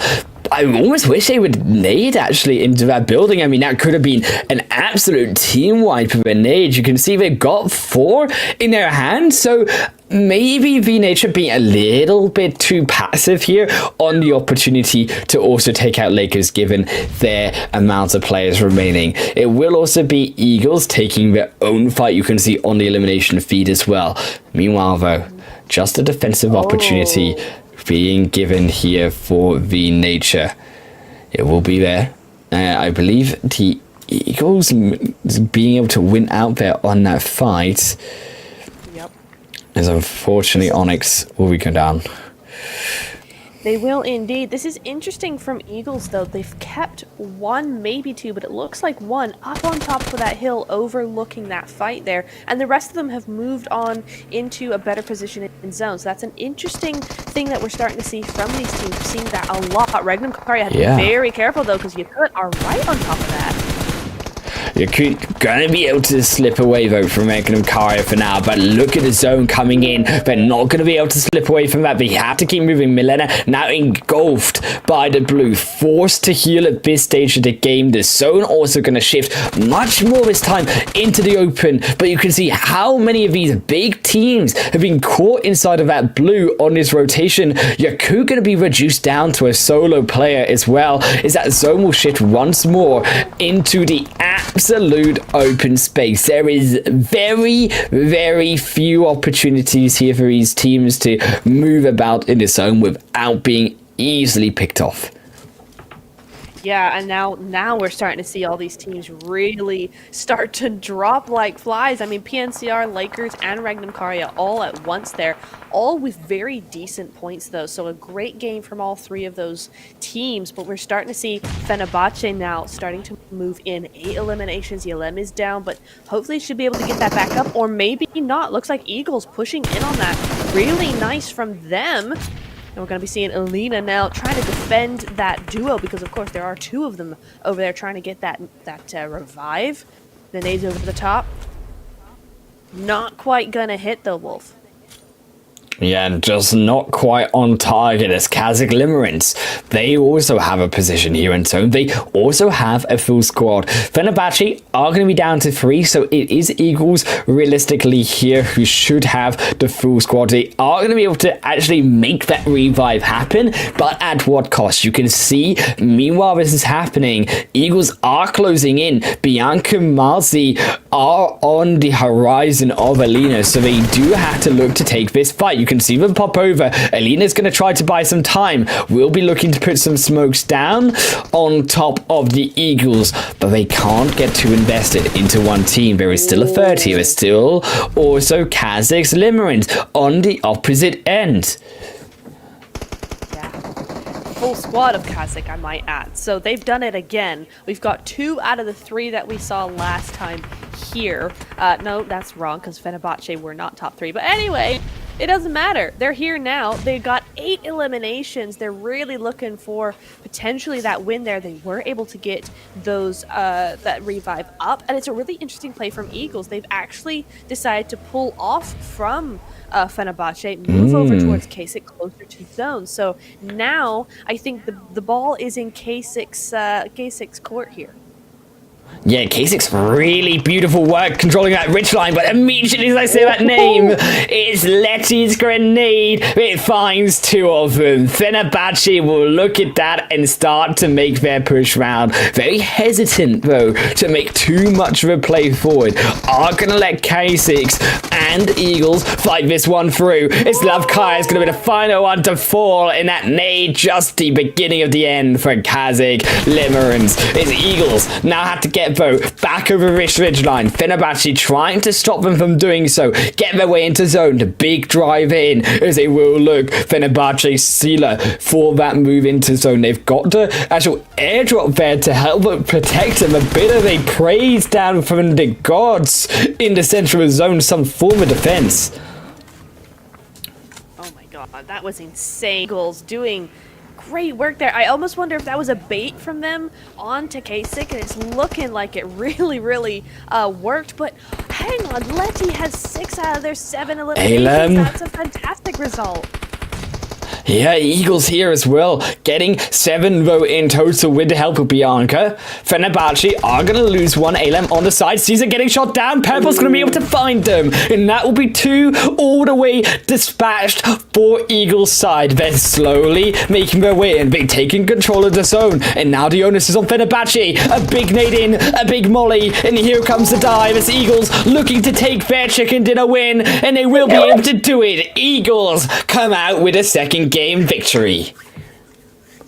That's incredible from Eagles. I'm so happy for them. They've been doing such good work and not necessarily having the results to show for it here and there. I mean, yeah, they are 3rd place or 4th place currently, but still, that's such a great win for them. I mean, beautifully handled, honestly. I was like, okay, what are they trying to do here? You know, then they back but they actually ended up choking K6 rotation into zone. They actually blocked them from getting any sort of control, almost in sort of a bait move to kind of get close to them and make K6 think that maybe it was an easy wipe there, something that was close. Maybe they're being a bit silly, but they actually really played that masterfully. Very, very well done. Beautifully played by Eagles there. Very nice. I could go on. Oh, yeah. And also, I mean, we're starting also to see here too, Neptura, a bit of favorites of teams coming up into the consistency part of our leaderboard at the top, right? I mean, we've got K6, we've got now Eagles, we've got Fenerbahce here, minus Fenerbahce's a bit of an iffy first game, but over if we're looking at the first day of games as well, these 3 teams definitely looking strong. Eagles, so the way that they were able to take advantage of a K6 Limerence, who had that advantage also with the ridgeline, right? They just got that 2 knock onto them, and from that point on, they fell apart, I think, a bit. Eagles then, that nice rush, that nice pick they got onto Alem to start the fight onto Fenerbahce and be able to finish him off. The biggest shot, though, going to go to Alem, however, with 367 meters, so still fairly long distance shot here from Fenerbahce, and I think that definitely all comes through from the earlier control that they had on those high ground of those northern teams. Yeah, it really does. I think honestly that last zone messed up a lot of players coming in there. That final zone, you saw so many teams just go out immediately to the zone, to whatever they had going on. But yeah, very nicely played game from Eagle, of course, 21 points. But honestly, Fenerbahce not as far behind as you might think compared to certainly the first game, 15 to 21. Not that bad. PNCR, a brilliant result from them as well with 10. So it is looking good for some of these lower place teams as well. Yeah, for sure. And I definitely think these lower place teams, especially right as you mentioned, PNCR, an absolute great performance in terms of the eliminations for them. It's just a bit of a shame that they couldn't quite make it in the placement points department. Yeah, Lakers as well. 8 points for them. I think, to be fair, even KR Lionesses, in terms of the top, they are making a bit of a consistent performance here for themselves. That first game and now still 7 points this game. They're maintaining this position inside of the top 4. We're going to take a look now towards our player focus here, Neptura, as Willy Letty on the top of our top 5 players charts, 880 damage and 8 eliminations to pop, alongside one of each of the other teams around the top side of this game. That's really, it's again nice to see one from each team kind of come forward. But I gotta say, Eagles got 11 points, 11 elimination points. Letty has 8 of those. That's unheard of number. Like, that is so good, and not even 1,000 damage. So she's efficient with those bullets as well as. So very nicely done from her. Looking forward to seeing what they've got going on for Sanhok, I gotta say. But it is just that. Like who had a lot of points there, you're not seeing that same amount of eliminations per player immediately dropping down to 3 or 4. So it is kind of interesting to see what these kinds of bits of the slides actually tell us about the game. Definitely, and also here, like to see the players of PNCR as well. Yakusheva being able to make their move into that top 5. The Eagles, of course, no surprise, right, to see them at the top of that damage charts. Another 2,200 points from our top team, heading up past that 2,000 mark. 11 eliminations for themselves, but also very welcome, as we said, to see some of the rest of these teams making their stand on the damage, as PNCR and Lakers they're making equally both over 1,000, and even PNCR almost at 2,000 mark, just behind Fenerbahce in the elims and damage department. Yeah, looking very, very nice. Again, though, definitely one of those games that was really skewed towards the top teams there, because generally seeing a little bit more of an even graph across the board, and we're just not seeing that, from from the bottom of those teams, is much lower. You got seeing 300, 200 points there of damage. So very interesting to see that. But as we head over to the overalls, it is getting a little bit closer. I mean, Kasich are able to maintain that top place with their third place finish, but a win would have been better because Fenerbahce and now right behind them. Yeah, definitely Fenerbahce catching up, but still gonna need a big game to be able to top K6's mighty performance and mighty amount of points they've been garnering from these 2 games so far. Eagles not far behind also Fenerbahce's, and with KR Lionesses too, they have a couple of tails as well behind them. Galactico Sirens, it does drop a bit towards that 5th to 8th position, where you really, I think, are fighting maybe not so much for the top 4, but more so for that 5th to 8th spot with those teams later down the leaderboard, because it is a gap, as we say, forming. There really is, and I think Regnum Clark have been doing really good work, but it's not been quite enough. They need to continue that. And $1 Million Babies, it's hard to see them actually slide down after day 1. But like I said, hopefully Sanhok will change all that for them as we move over to top 5 eliminations, Wolf. And we do see Amaya still up there, but Alina catching up pretty quickly. We got 2 here for 18 eliminations, and actually Alina has surpassed Catbanes now. Indeed, and this is a fight. This is because of all of those potential eliminations we're also seeing from Alina from that last game, right? And also Amaya still doing work from that first game. Cat Veins, I think, has been a little bit subdued with the big performances that we've seen from the other teams so far today. So really hoping that we can start to see KR Lionesses be able to perform, also show us those big games and those big points that we were seeing in that first day from Group B here. It's also no surprise still, as we said, to see Fiona and Letty there as well inside our top 5 eliminations from our players. As now we kind of move away from Miramar and onto Sanhok. Natura, what are we feeling in terms of the potential favorites based on what we saw in the first day, right? Both these teams in Group B. Based on day 1, that's a difficult thinking. $1 Million Babies definitely have a shot. I think the Lionesses were very a formidable force in Sanhok the other day, so I'll be looking at them. But also teams like PNCR, I think they could make some big moves here. So standings, I'm thinking Kasich. They have been super consistent. They could definitely take over Sanhok. But Wolf, before we go to break, I want to know what you think. I'm going to flip that question right back on you. Look, I'm thinking we're going to see another consistent big performance here from either Kasich, from Eagles, from Fenerbahce. They're all looking equally strong. We're going to see who's correct out of us after a short break, and we'll be right back with Sanhok.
Welcome everyone back now for game 3 and the middle of the game, Sanhok. It is my favourite time of night, Neptura. My name is Highland Wolf, of course, if you are just joining us.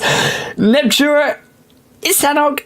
If you don't know me, I'm so excited about this map because it's so evil, because it's so exciting, and because it always shapes up how our teams perform in every night so far.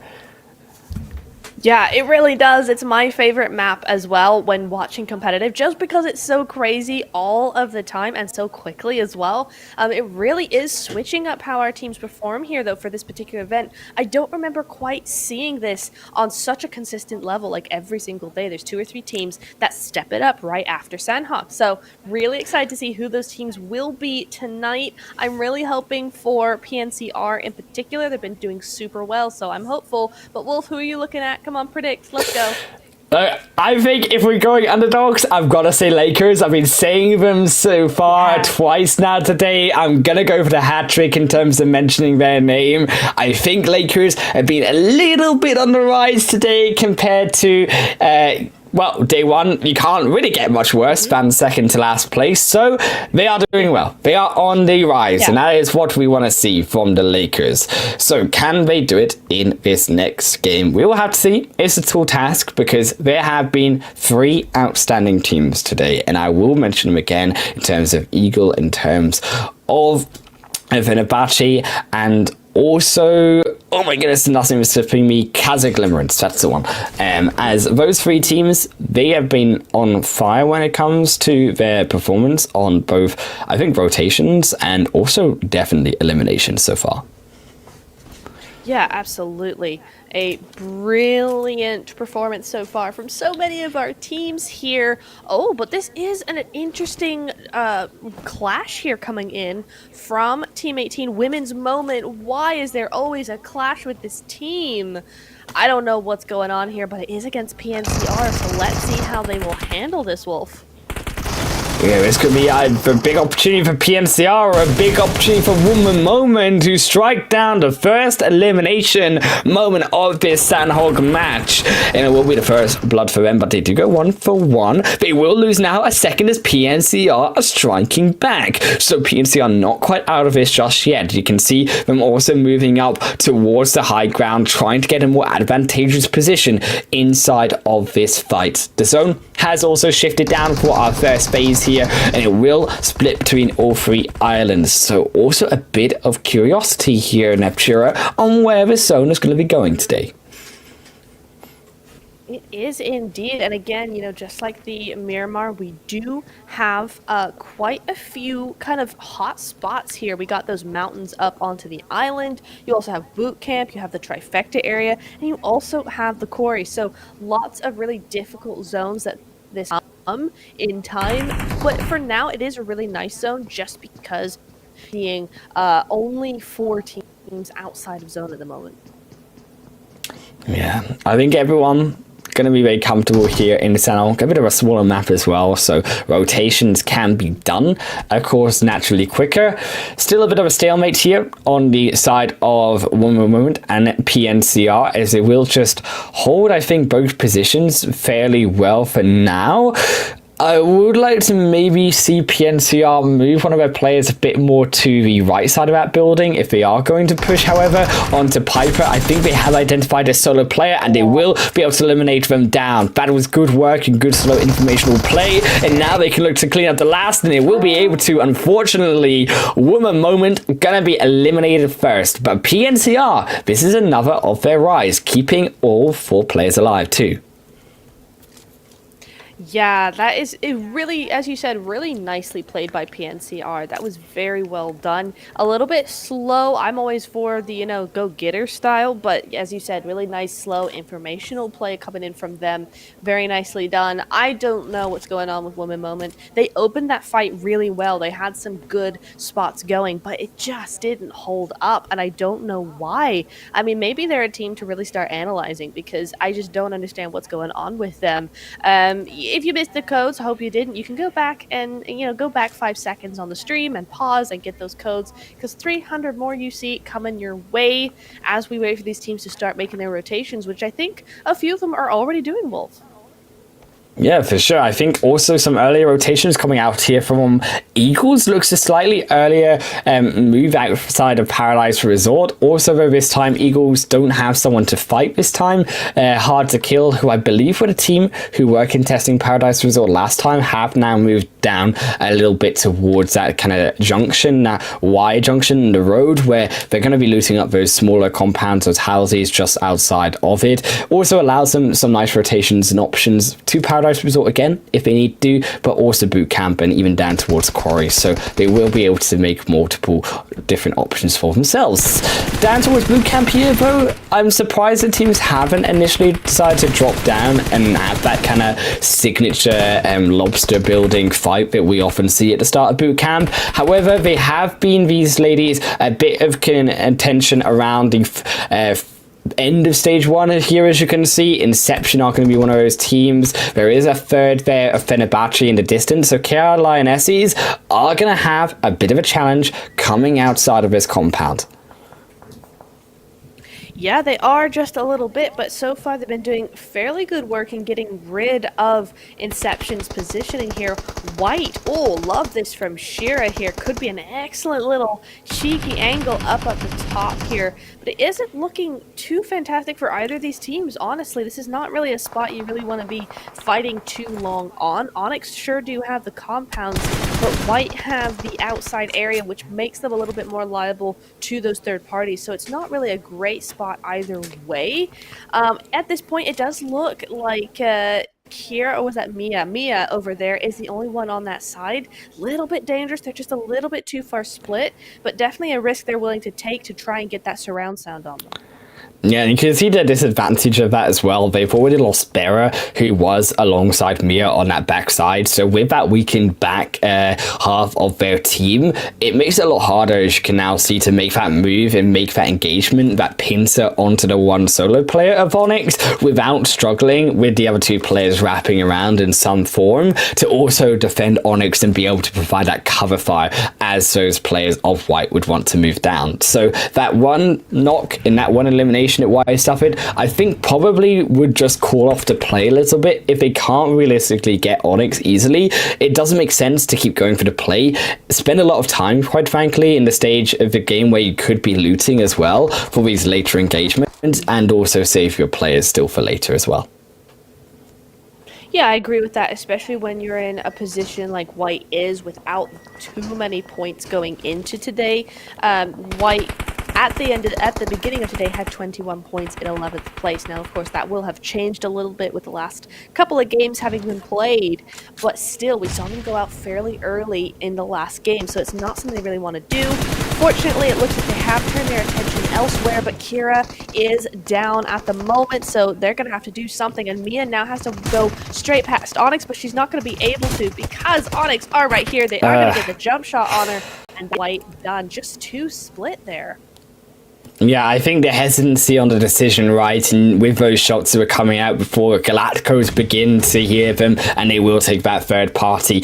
Eagles, though, are up against before you, and Letty, oh my days, just waking up to the nade. That is not the morning coffee that she wanted coming into the end of tonight and tomorrow. Eagles, though, are going to be 3 more, and they're looking to try contest one nade back onto Ara, but they're not going to be finding it for now. It's Daria now also coming around the side. They're looking to stick together, use these rocks as a means to be able to defend themselves. However, also down to 3. Their back player a little bit of a ways behind, and you can see how difficult it is for Icepack here to move into the fight. Purple doing a great job at just holding these two together with that other one split apart from the team. Yeah, definitely. I'm just looking at the kill feed right now, Wolf, because DLR are down to a solo player. I don't know what's happening with them tonight. They seem to have lost a little bit of that spark that was happening in day 1, unfortunately for them. But yeah, Regnum Kari going to be taking all those points for them. Yummy, yummy points. It is such a shame that Letty was the one to have a nade to the face. Of course, she was the one who had those 8 out of 11 eliminations for her team. So it's a bit of a shame there, but what a nade coming in there. That was a really, really nice look. Nice POV as well for us to see that. Fenerbahce up at the top, though. We got Lakers down on the trifecta area. So Fenerbahce going to be up on to the boot camp hill there. So good spot for this zone here as Onyx do go on out to Galacticos there. So we have missed that a little bit, but Galacticos up to 5 eliminations. Yeah, Galacticos, I think, really taking advantage of an Onyx that were then out of position. We've also taken back kill onto Mia, White, and Galacticos just being able to get advantageous positions here for themselves. As you mentioned, the Lakers around this L compound, I think Lakers have a really great position here, as well as a couple of these teams, especially going to be looking to move now down from boot camp and further perhaps into the stage 2 zone, depending on where it will shift. If it does shift to these islands, Lakers will have that opportunity to sort of gatekeep those teams coming down from boot camp. Also, perhaps the Lionesses as well, if you want to make a move across that river. You can see Eagles, though, they are still in the fight versus before you. Icepack still held here from this long-range position of purple. The zone has gone that way of the northwestern island for the most part as well. However, there is still some space here, Neptura, on that south and on the mainland. Oh, it really is, isn't it? And this is where Lakers have a great position here. They have to be very careful that they don't lose out to some of those higher placed teams like Fenerbahce up on the high ground like that. Kazakh, yeah. Team Kazakh, they're looking really, really good there. They got an easy rotation. They've made that a quick rotation as well. PNCR doing the exact same thing, but on the northern side. So it's looking like those boot camp teams are actually going to be the ones hurting here. Yeah, here before you, though, hurting as well as they did lose one. Ara as well going to be knocked. Ara going to have some difficulty also moving towards Ara for the revive. Icepack is just completely pinned.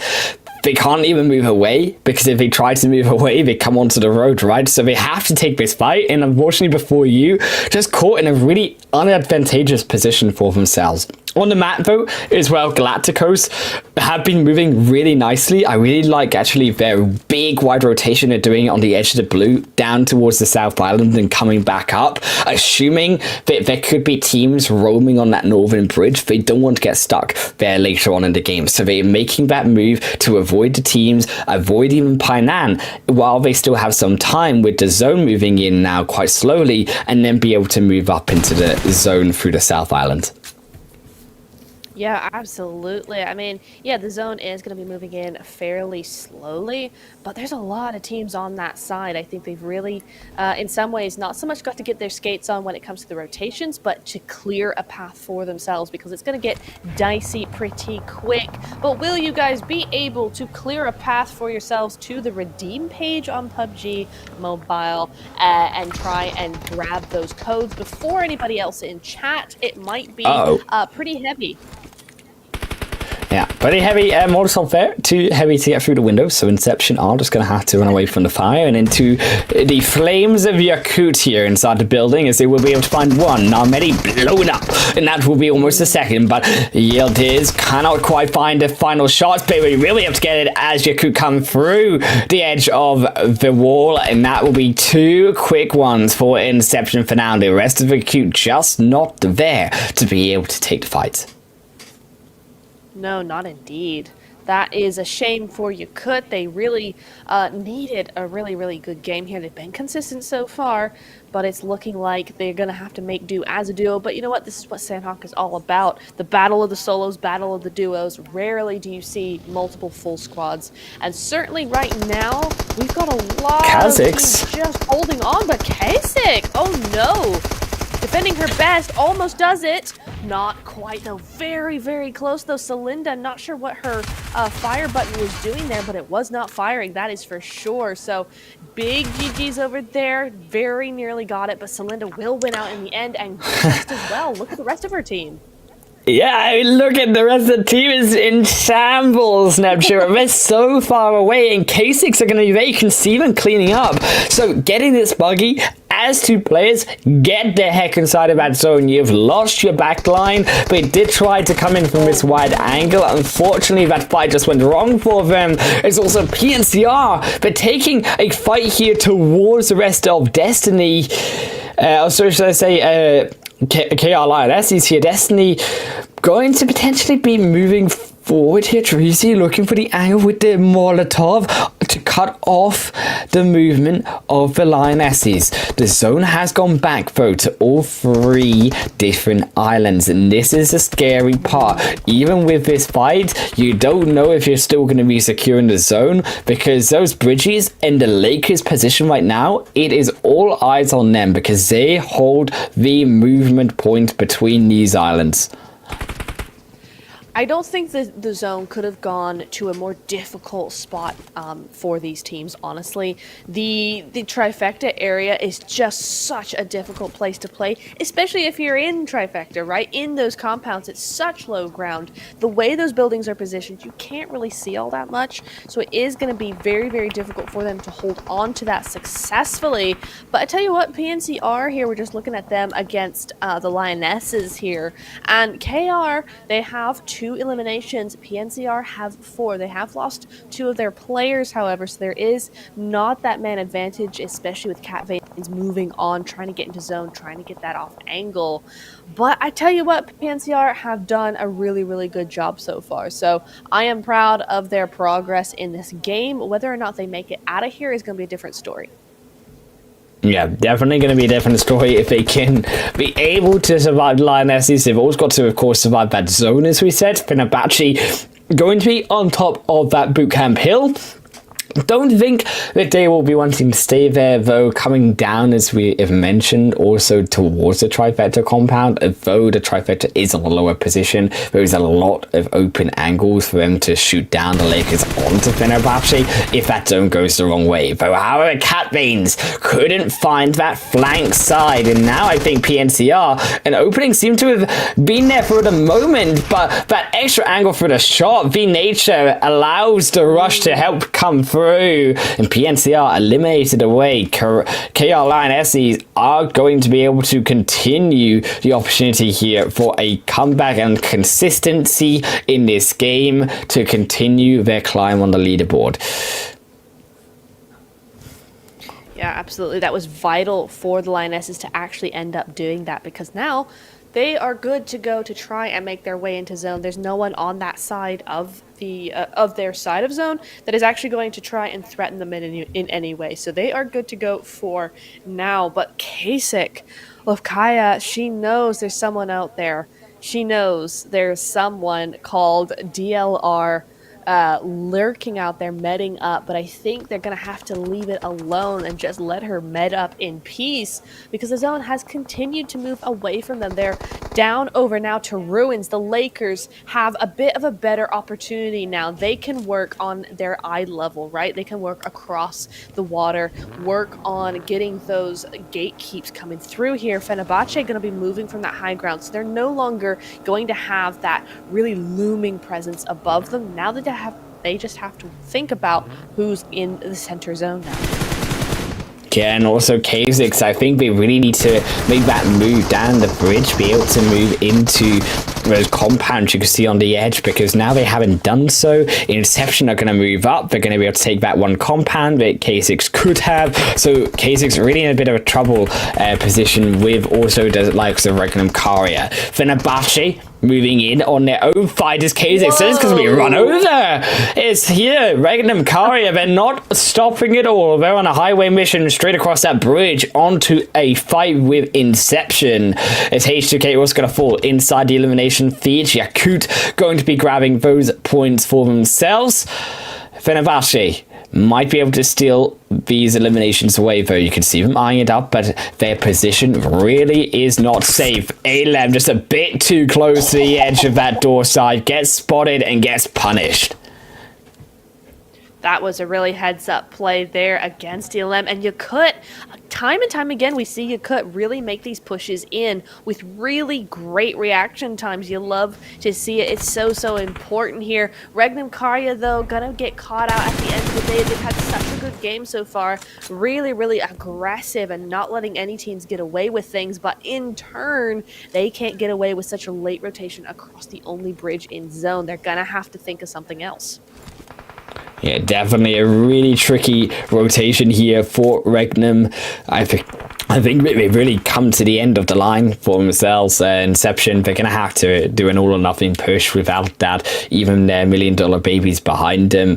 Going to be that awkward third-party solo that no one ever likes, trying to focus on a really difficult position and having that solo player also shoot you down.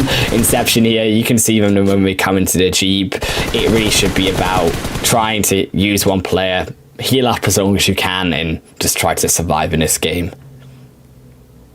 Yeah, absolutely. It definitely should be. I do like the rotation they're making, though. Going straight down to that south side. Looks like they got... Hang on. Who's doing that? Regnum. Oh, I see. Okay, there's a Regnum over here. I thought that Regnum was in those vehicles that were getting shot down there. I thought that was going to be a really heads-up play, but they've gone straight down, and Yakut now under fire because, of course, they're still under this bridge. They have 20 seconds to get into the zone, and there's still 2 teams ahead of them. There's a bit of a stalemate in those compounds behind them. I see it was the Lakers that were moving in really quickly on those vehicles, so we will be seeing what the Lakers have in store now because the zone has moved away from the trifecta. Eagles coming up behind them. And that's what you got to do in a zone like this, Neptune. You've got to move fast. You've got to move quickly without allowing these teams to prepare to those movements that you are making. Hard to kill are going to be eyeing up, though, the rest of KR Lionesses stuck on the other end of this island here. It's just not going to work out for Logica. Kwai trying to stay under the water and out of the line of sight of these other players. Cat Banes as well going to do what damage they can versus the Eagles, but as that zone engulfs them, they've got no healing whatsoever. Cat Veins is going to be leaving this game too. But not before Bianca goes. Cat Veins. Oh, Bianca going down there, but Cat Veins has nothing to heal up with. You're right, she is going to be going down there, but at least an attempt on a knock there. Yildiz going down, it's all happening. DLR from the back, where has she come from after all this time? I thought she was dead to the world all the way up there, but no. She is here, she's ready, she's not going to quite be able to fight both the zone and Growl here, but she does get that knock, and that's crucial for Inception. Yeah, that is crucial. They get one indeed, and that's going to slow down Inception in this move out of Ruins, because they too are feeling the pressure of this phase 6 zone. You can see just how quickly these players get stuck inside. The moment they try to cross onto the island, the Lakers knock them back down. The zone goes downwards even further onto the road as well. But look at Regnum, the sneaky beaky team here of Regnum. Have got themselves past Inception, past the $1 million babies, and into a great spot inside of this zone. I tell you what, I'm so allergic to this zone. This is terrible. The Lionesses did their best, but down they go at the end of the day. The Lakers now moving in. The Lakers have had such a great day so far. Just 3 eliminations, but they've played so heads up. I think the zone has blessed them a little bit. They've been able to do some good work here. And now on to Fenerbahce. Fenerbahce on the road. It's a stun though. Beautifully done. It allows the opportunity to take down 2. That's how the stun grenade should be used. Futaba completely blind, trying to catch out Caesar. You can see the zone right on the edge, forcing Caesar Fenerbahce to come out into the open. Lakers will be able to find him, but that is a completely ruined. Also, Lakers are going to look for the revive. They've got some time, 30 seconds. The smoke still will cover them, but Regnum Karya, you can definitely see their eyes are set on those smokes when they dissipate. Oh, they absolutely are. That was beautifully played for the stun grenades. I'm always like, God, they're so useless. Not in the hands of Fenerbahce, apparently. GG's on that one, but the Lakers, yeah, down to just a duo at the moment, but so are everybody else. Inception and Regnum Karya both still in it. Great eliminations as well, so high point games for most of these teams. But we're looking at, again, a really nice showing from this Sanhok for these teams that need these points. All three of these teams could really use some extra points to get back up onto that top 5 spot, if not the left side. So who's it going to be? Inception, Yildiz with that nade could be doing some excellent work there, but might fall just a little bit short. I think it will in the end, but she's following it up with another one. That one's better, but the rock blocks it, so not going to be happening there. Lakers unfortunately going down to a solo. Done instead. They are going to have to be satisfied with 3rd place, but these nades are coming out, Wolf. If those nades are coming, and Regnum Karya are coming for their chicken dinner. Inception. They did not deal with this problem, and it's down to the 2v2 to decide who will now win. Can Inception bring themselves back? Those fire Molotovs are just gonna burn them down. They don't need to fight. They'll take you from the distance. Regnum Karya sneak into the zone and sneak this chicken dinner away. They do indeed. That was beautifully done. Did you see the timing on the burn time of the Molotov and the final nade for the final player? Yildiz went down the moment that her teammate did. So it was like a double whammy for that chicken dinner. I think Inception had very little chance when it comes to those nades, man. I mean, it was really, really nicely done. Regnum Karya, a very strong, hard-fought win for them.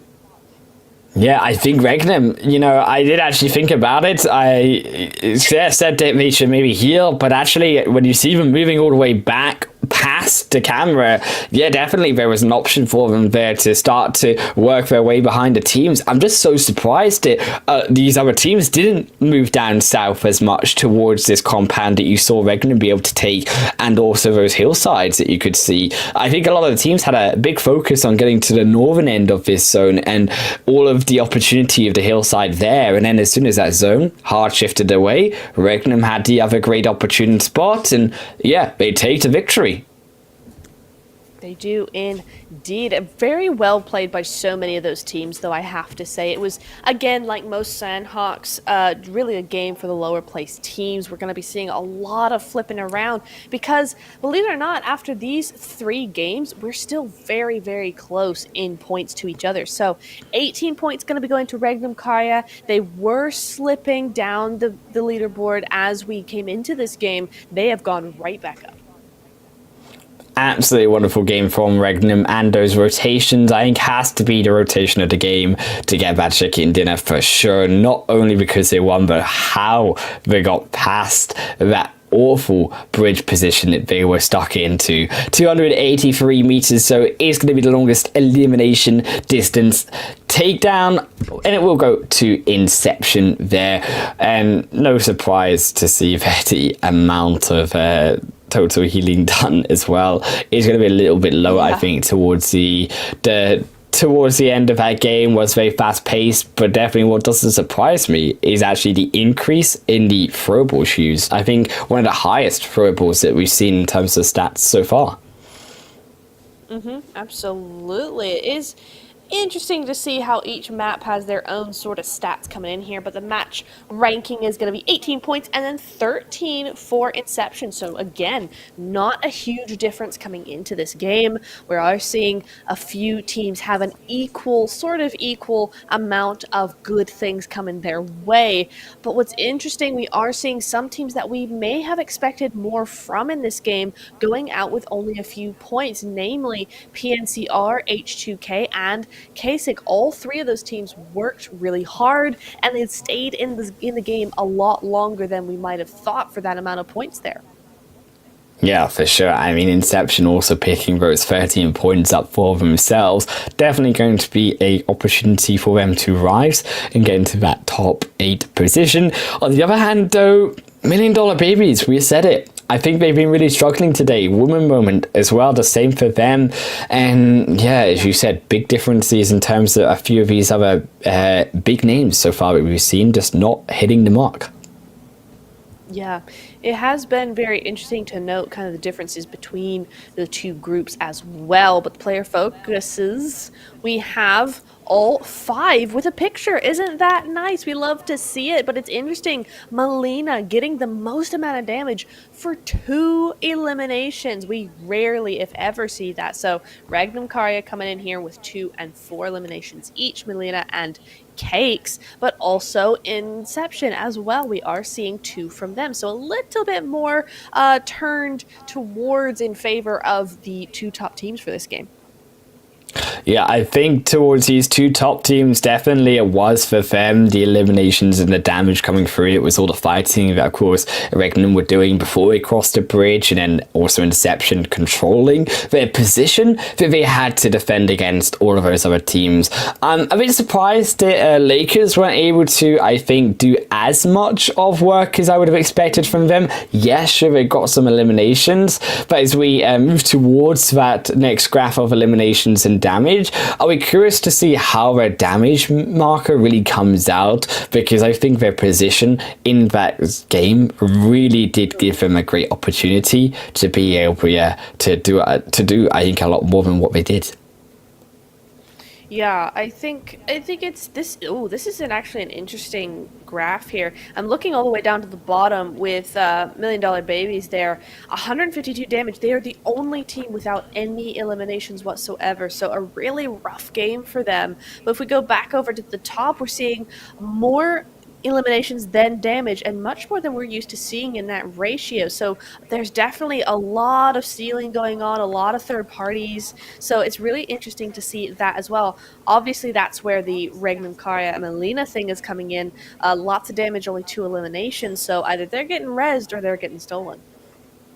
Yeah, for sure. There were some sneaky strategies coming through from Regnum, as we've already said, but also Eagles, there, I think, really the marker to before we start to see the majority of those later teams having the higher damage counts as that game went on, just surviving longer, also allowing them to do more with that game. I think every team was putting up to a slower fight, and then again, right, we had some of the situations with higher damage counts and slower team fights. As we move on to those overall standings, so it will be Kazakh Limerence with 89 points, still at the top of that leaderboard. Fenerbahce, Eagle, and KR Lionesses maintaining their spot, but Regnum Karya, with that win, are edging closer to the KR Lionesses, and you can see even Galactico Sirens, Inception, and Hard to Kill.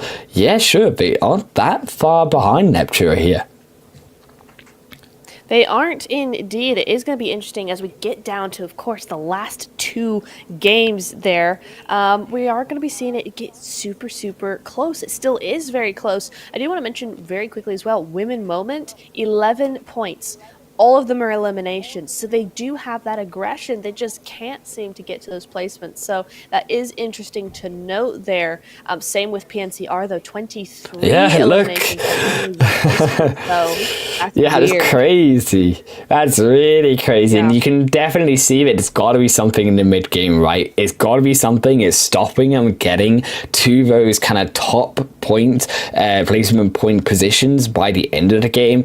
There's something that's going wrong there. Yeah, sure, they can get the early game. Yeah, sure, they can start to get through the mid game, but there's a problem through that mid portion of the game for these teams. I think we move towards the eliminations here at Neptura. We can see Maya maintain still their position at the top with those 26 eliminations. Cat Veins does now move up a little bit more in the second position with some work that the KI Lionesses were able to do in that match. But also there you see Cakes now also with those 15 eliminations in that 5th position too. Yeah, and Cakes actually butting out Letty there from, who was that? From Eagles, I think? Yeah, with her 8 eliminations, something like that. So, yeah, butting her out completely there. So, very nicely done from them. And we're starting to see a little bit more of a representation closer to what we saw from day 1. So, that is interesting to note as well. definitely more closer together, and these teams definitely also more aggressive, I would say, than our counterparts in Group A. Yeah, there was aggression there, but the eliminations so much higher when it comes to our top 5 in here in Group B. Now that Sanhok's over, we're moving back towards Miramar for our last opportunity in Phase 1 in Group B to perform here on the desert. How are we looking, shaping things up from the results of Sanhok? I think, honestly, I'm not seeing too much of a boost for those lower teams after Sanhok. I think today actually might be a little bit different, so I'll be interested to see if it's going to be the same teams on top in Miramar, or we're going to see some different ones. Yeah, can we see those lower teams continue that rise up into the top of the leaderboard? It will be after a short break where we find this question out.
Welcome everyone back to the PMEWL mid-season showdown. My name is Highland Wolf, and of course Neptura is beside me as always.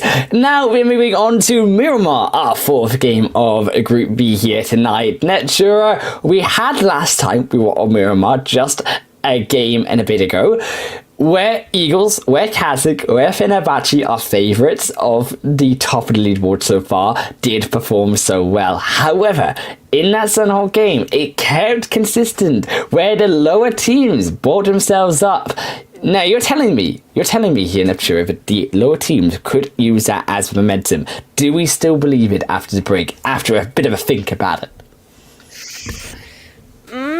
Honestly, I'm not sure. I'm really not sure. The teams that have been consistent so far are really consistent. I know. I don't know. I think it's really still very much up in the air.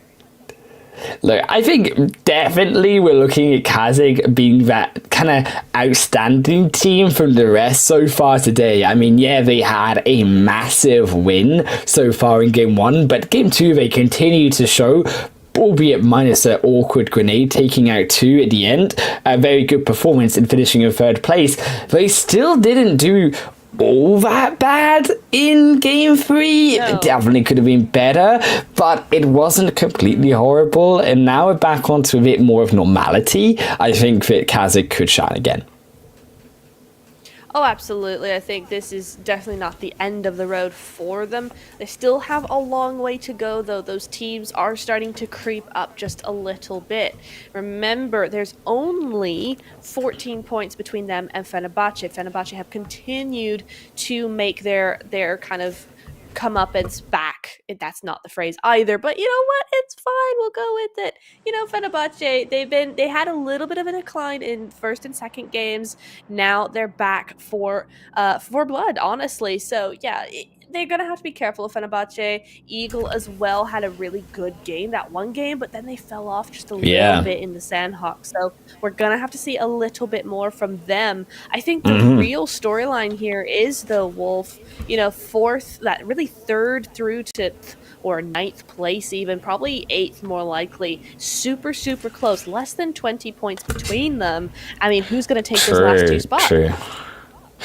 Yeah, but are we also maybe looking at, on the top end of the leaderboard, over that 100 points mark? Because there's still 2 games to go. Now, we reached 100 points exactly with the side of Group A at the top of the leaderboard. But now, can we see over 100 with maybe Kazakh, maybe also Fenerbahce here? I mean, even if we don't talk about the top 4, you've still got a big kind of pile of teams very close on points, around that 58 mark. Oh yeah, absolutely. I think with 2 more games, the way that Kasich have been playing, definitely 100, more than 100 most likely. Fenerbahce probably the same. Some of these teams are going to have to be much more consistent in the last 2 games. They're going to have to be consistent with higher points, I think. But it is entirely possible. I mean, 40 points in 2 games is not unheard of. So the Lionesses, even Regnum Karya could still do that. But I think it really is very much in the ballpark of Kasich and Fenerbahce to both get those 100 points. Yeah, definitely. And we've got to see if they can continue that possibility of staying consistent and staying at top, as the zone did go down towards the south, of course. Not going to see too much, I think, of the south fighting, because we didn't get to see too awkward of a plane path this time around on our 4th game. So teams are still fairly split and continuing the looting phase. We did see, unfortunately, a couple teams not make all players into the lobby. So Lakers and Women Moment, I think, yeah, Women Moment have been struggling, but a bit disappointing for Lakers, considering that we definitely saw them start to have a bit of a rise up here in the beginning of today. But yeah, I think after that 3rd game, the momentum did get stopped a bit. It did, but I have to... Oh, well, hang on. I have to correct you just slightly there, because Women Moment and Lakers actually had a fight against each other and traded eliminations there. But it looks like well, my bad. Lakers are now... Well, yeah. I mean, they decided to all gang up over in Minas Generalis. So very interesting play from 3 teams to all go over there. But now Lakers have lost 2 because Onyx have gotten involved. Yep, sorry. As we all know, Wolves cannot count to 1, so that is basically what happened right there. My bad. Is Onyx, unfortunately, are looking to reduce the Lakers down to 1 and to an absolute none, as they will be looking over onto the other building. One moment, still in the vicinity, though. Also looking down the Lakers. So a bit of a pinch here for this team. Piper on the bottom of the building as well. Kolka maybe could have had that opportunity. And I bet they wish they would have shot right now, because Kolka going to be able to take them down to that solo, and unfortunately for Nosty, they really are at the mercy of both of these teams. Piper is hunting them down, but what you can hunt down along with Piper and Nosty and Lakers here are your UC. You can get it in that code that you just saw on screen. You can get it in game. Go to the redeem section and put that code in, and if you are first to get to that code, you will get 300 free UC, so make sure to be the first to do it. Lakers are, as we said, in the meanwhile going to be able to pick up 1, defend themselves for now against Women Moment, but a bigger threat here. Onyx lies ahead. Yeah, again, a weird play by Women Moment. Had that backup. Any push upstairs in a house should always be at least 2 of you up there. But I like the aggression. I like the intent there, the attitude that says, yeah, I can do that. That's really nice. It's better than hesitancy, but that's just overdoing it. There's over aggression in play there, especially with that corner right there. That was a very easy pickup for Lakers. So I think a lot of teams losing out big here, but I guess Lakers the most, because for only a solo in a world of hurt right now, they only have 2 points to show for it. So not the best start for them.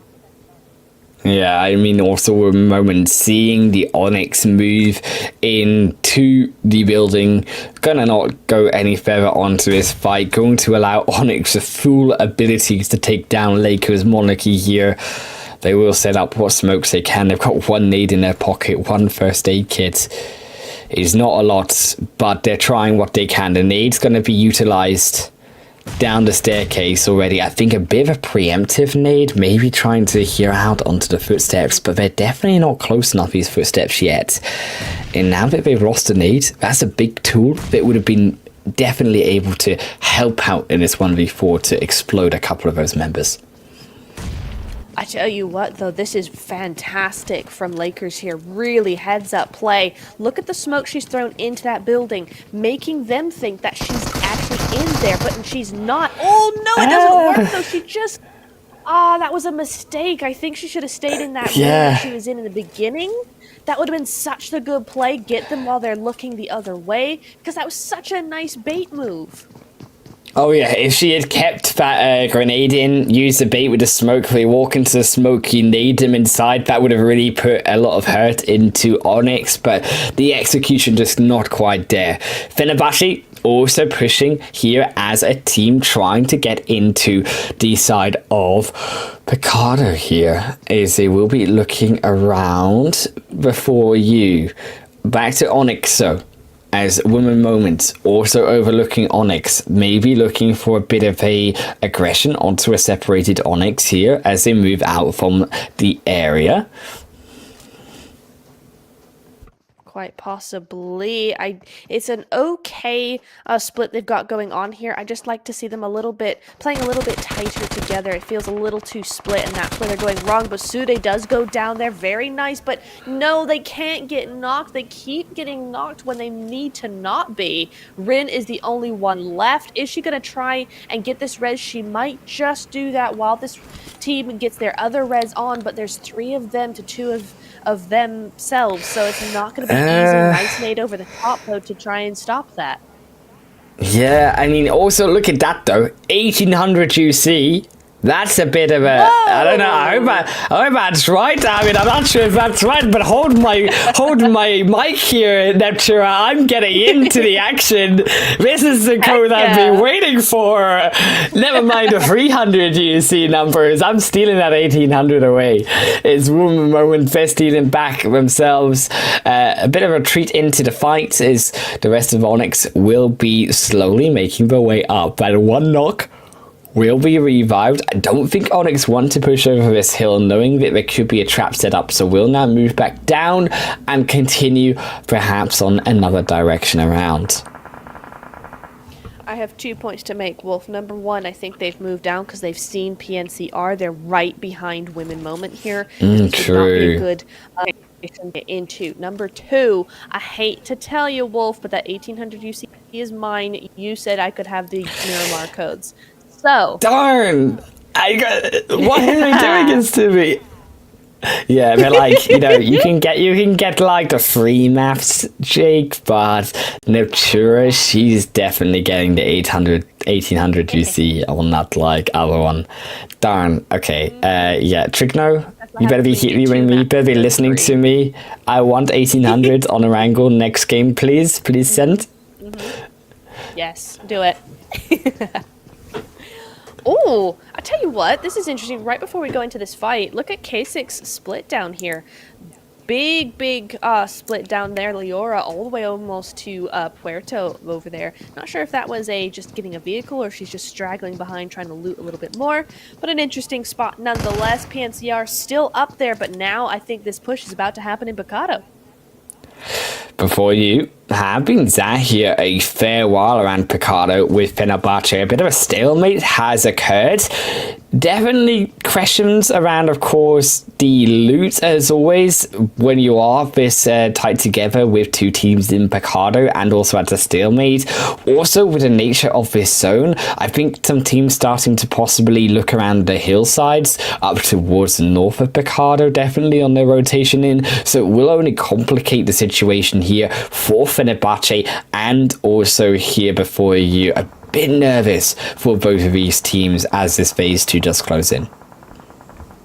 It does indeed. Oh, and an interesting zone. We are going to Chumacera. So these teams now, PNCR have a knack for getting themselves into the right position here. Because look at that. They're now gatekeeping or have the potential to gatekeep both of those teams up by Monte Nuevo. But it's about to get very, very busy as we look over towards the Picado area. Teams starting to move on in. Los Leones, that Death Valley between Chumacera and Los Leones, looking very good. And DLR are in their favorite church spot. So hopefully for them, finally some good points for them. Definitely. I think that church position is a right banger of a position. So much information as well. I mean, Chumacera Hill, another one of those ones. I think Regan and Karia really have a great position right now over the top. I also love the rotations coming wide. Already you can see Kasich Limerence moving around towards that backside. There's definitely a lot of hillside and mountains on that very southern westerly point of the map, and teams could even on the more western side make that rotation past Valdemar and into those mountains as well. So some good opportunities, some good positions in the second zone still. Yeah, definitely. I think Kasich are going for that very spot on those mountainsides behind Chumi. I think that's a good play for them. But please, can people stop fighting in these red buildings? It's so annoying because it's a stalemate forever and ever and ever. And before you, either of these teams could go out super early just because they refuse to not fight or to fight. They refuse to not fight. There we go. In these red buildings. It's so silly. Yeah, and also keep in mind, right, again, they're sharing their loot inside Picado. They've not moved anywhere else. They've been in this position for a very long time. I like that Alina is moving around, continuing to try also loot up and find a good position for Fenerbahce's squad. It is very vital that Fenerbahce look for maybe an out point at this stage in time. They are also at the mercy of the edge of this zone. So unless stage 3 would ping back towards Picado, very unlikely to, they are going to be at the mercy of lack of equipment and lack of ability, vehicles even, to rotate into the next couple of phases if they survive this fight.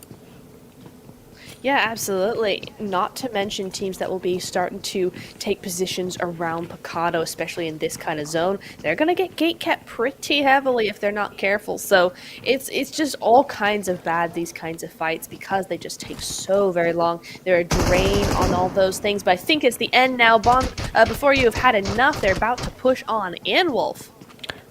Yeah, I think we've been looking at the information on the first steps, trying to find a few isolated members here of Fenerbahce, and if they have caught the Israelina, if they have caught the other Fenerbahce member over inside of the casino, they may have realized that there are only 2 members now with compared to the 4 inside the building, so looking to potentially make a push. $1 Million Babies also eyeing up the position of White. Here you can see just over the top of the outskirts of this ridge here, looking towards Los Leones, I do believe, but Whites are just going to be a bit far away from $1 Million Babies. They're also just keeping information on this church, of course, of H2K. Nothing really I expect to come through with the distance and not fully confirmed information from all of these 3 teams, but still just taking it slow inside. Yeah, and fair enough. You know what? Slow and steady. If you're a team that haven't been doing as well as you might have hoped to have done, slow and steady is chill. We're good with that. You can just take your time, get that position set up nicely. PNCR might be one of those teams that are trying to do that. They've got a pretty good spot up here overlooking Onyx. I think this is probably up towards Monte Nuevo, but we haven't seen them in a while. It doesn't really look like Monte Nuevo, so I think there's been some rotations going on here. But yeah, Onyx in a bit of a bad spot here, honestly. They can take some shots over on to the side to their north, but as you can see, Ezzy doing some good work onto those vehicles, so they're in a bit of a pickle. They will know that with those shots there is a team above them, so I'm hoping that Onyx will utilize that information to actually move a bit towards the other end of the compound, so have some cover and use those buildings as natural blockers away from Ezzy's bullets. However, I want to also take us back to the chill, and this got me thinking, my random thoughts as I have at the end of the day. You know, you're saying about chill, right, Neptura? Do you play PUBG Mobile in your bed, nice and chill, like me, cough, or do you sit on the desk and play from the computer? Because I think it depends. If you're in if you're in a voice call, you know, then you sit at a desk. But if you're just also on your phone, it's sometimes nice to be chilling. I go in between that. I have a really big, comfy chair, like an armchair that I've molded specifically to me. I'm jealous. And I just sit there. Yeah, that's what I do. My goodness me, I didn't think of the chair. Chair, yeah, it's great. Yeah. It's really nice. Oh man, I'm so jealous right now. I didn't think of the chair. I need to get a good chair. Yeah, I've been looking at chairs. Great. Yeah, my chair's a bit falling apart right now that I'm sat on. So definitely the chair. This is what we're going to be looking at. And I've got some ideas. You know, I think we do have to be careful here, as before you are also getting a bit more antsy about getting a position onto Fenerbahce here. Fenerbahce also moved all of their players inside the building. They are still inside of this fight. However, they do have the likes of Moment coming in. That one player or two, should I say? 2 players, should I say, moving in to the Picado location. Only going to complicate things and slow them down here. Is this zone phase 3? 1 minute to go. Look how far they are. 1,200 meters. Something needs to give. And you can see Fenerbahce, they've tried now to do that give, try to do that push further in onto Before You, knowing that something needs to happen in this minute. They're going to be walking up, but Before You, they have this position. They've kept strong, and they're forcing Fenerbahce into a bit of a panic here as they need to come up to the staircase. They've already found one. For now, another of Fenerbahce will stand behind the staircase again to give cover as the revive comes through. But you can see these outer locations. Clever. Definitely a nade here would be great, but you can see Ara doesn't have one in their inventory. So a bit of an unfortunate occurrence here in the midst of this fight. Yeah, it is. I'm not sure what Fenerbahce are really doing. They're stomping around, making a big old noise, but they're still going up one by one. Unfortunately, Regnum Kari going to be taken out. Women moment there, so that's them out of here. But GG, way. But yeah, it's weird. Fenerbahce just going one by one up those stairs still, it just seems odd. They're making a big old fuss, really without any bite at all, but oh! Yoko going down there. Kitty, I think she's just going to have to try and get out of there while she still can, as is Razdva. Oko is going to be Fenerbahce here at Q. Gone. Fenerbahce doing work now. Here we go. Yeah, I mean, they do so much work here. They're able to clean it up through, but look at the health bars. They're inside the zone. I know, we've been there for so long to warm up, and then we missed it. We missed the fight. I'm so sad. $1 Million Babies baiting us in again. Yep. See, that's because they got the money to slide under the table to put the camera on them. I know the strategies. It's in the name. I know what they're doing, Kitty. I know what I see. Is Regnum Karia are going to be overlooking them. Also, taking a look at the $1 Million Babies, who are struggling. To be fair, today it hasn't looked like the $1 Million Babies we saw in the first day. It's like night and day for this team. It really is, and I'm not entirely sure what the deal is with that. I mean, we just haven't seen much of them at all to even compare their strategies and kind of what their rotations are doing. So interesting to see that. I continue to love what PNCR are doing. I mean, this is a very bold kind of split, but it's working, and they're getting that rotation in. They're being slow. They're getting all that information, and that zone favors them, but it also favors Inception after that great game on Sanhok. Are we gonna get a consistent result from them? Yeah, I mean, zoom in. Goodbye, Fenerbahce. They are really not getting into this zone. They're not. Just get rid of them off the screen. As we do see, I think these mountainsides towards the left of the zone, I think really is the high point here. PNCR have is going to be the most beneficial part of the zone. Campaigns around KR Lionesses is a little bit of a rich line there. It could be utilized. Also allows you to kind of dip back between the mountainside as well and avoid a bit of the road, avoid the mountainside of where Inception can shoot from. PNCR, there is some cover if need be crossing over. You can see that Eagles are going to utilize some of that cover to move into the zone here as well, but it looks a very aggressive, very chaotic zone here. It really is. These are the kinds of zones you love to see in PMPL and PMGC, because it means all these brilliant teams are gonna have to be super close quarters, and you know, it is a difficult moment of silence for Caesar Fenerbahce, the first to go down to the zone. I think we're gonna see the first of many. That direction. Yeah, look at their health on that left, on the right hand side there. Not good at all. But you know, I think this is such a dynamic zone. And Ragnum Karya, after getting getting rid of DLR there, they're having some hardships of their own. It looks like Cake's kind of having to move off a little bit, trying to dodge and weave between Cat Veins' bullets there, and Cat Veins has a brilliant angle. She's trying to gatekeep as much as possible here because the zone is behind her, so this could look very good for them. Yeah, really great position, as we said, on the edge here to the right, the other high point of the zone compared to the high of PNCR on the terrain and the elevation point of view.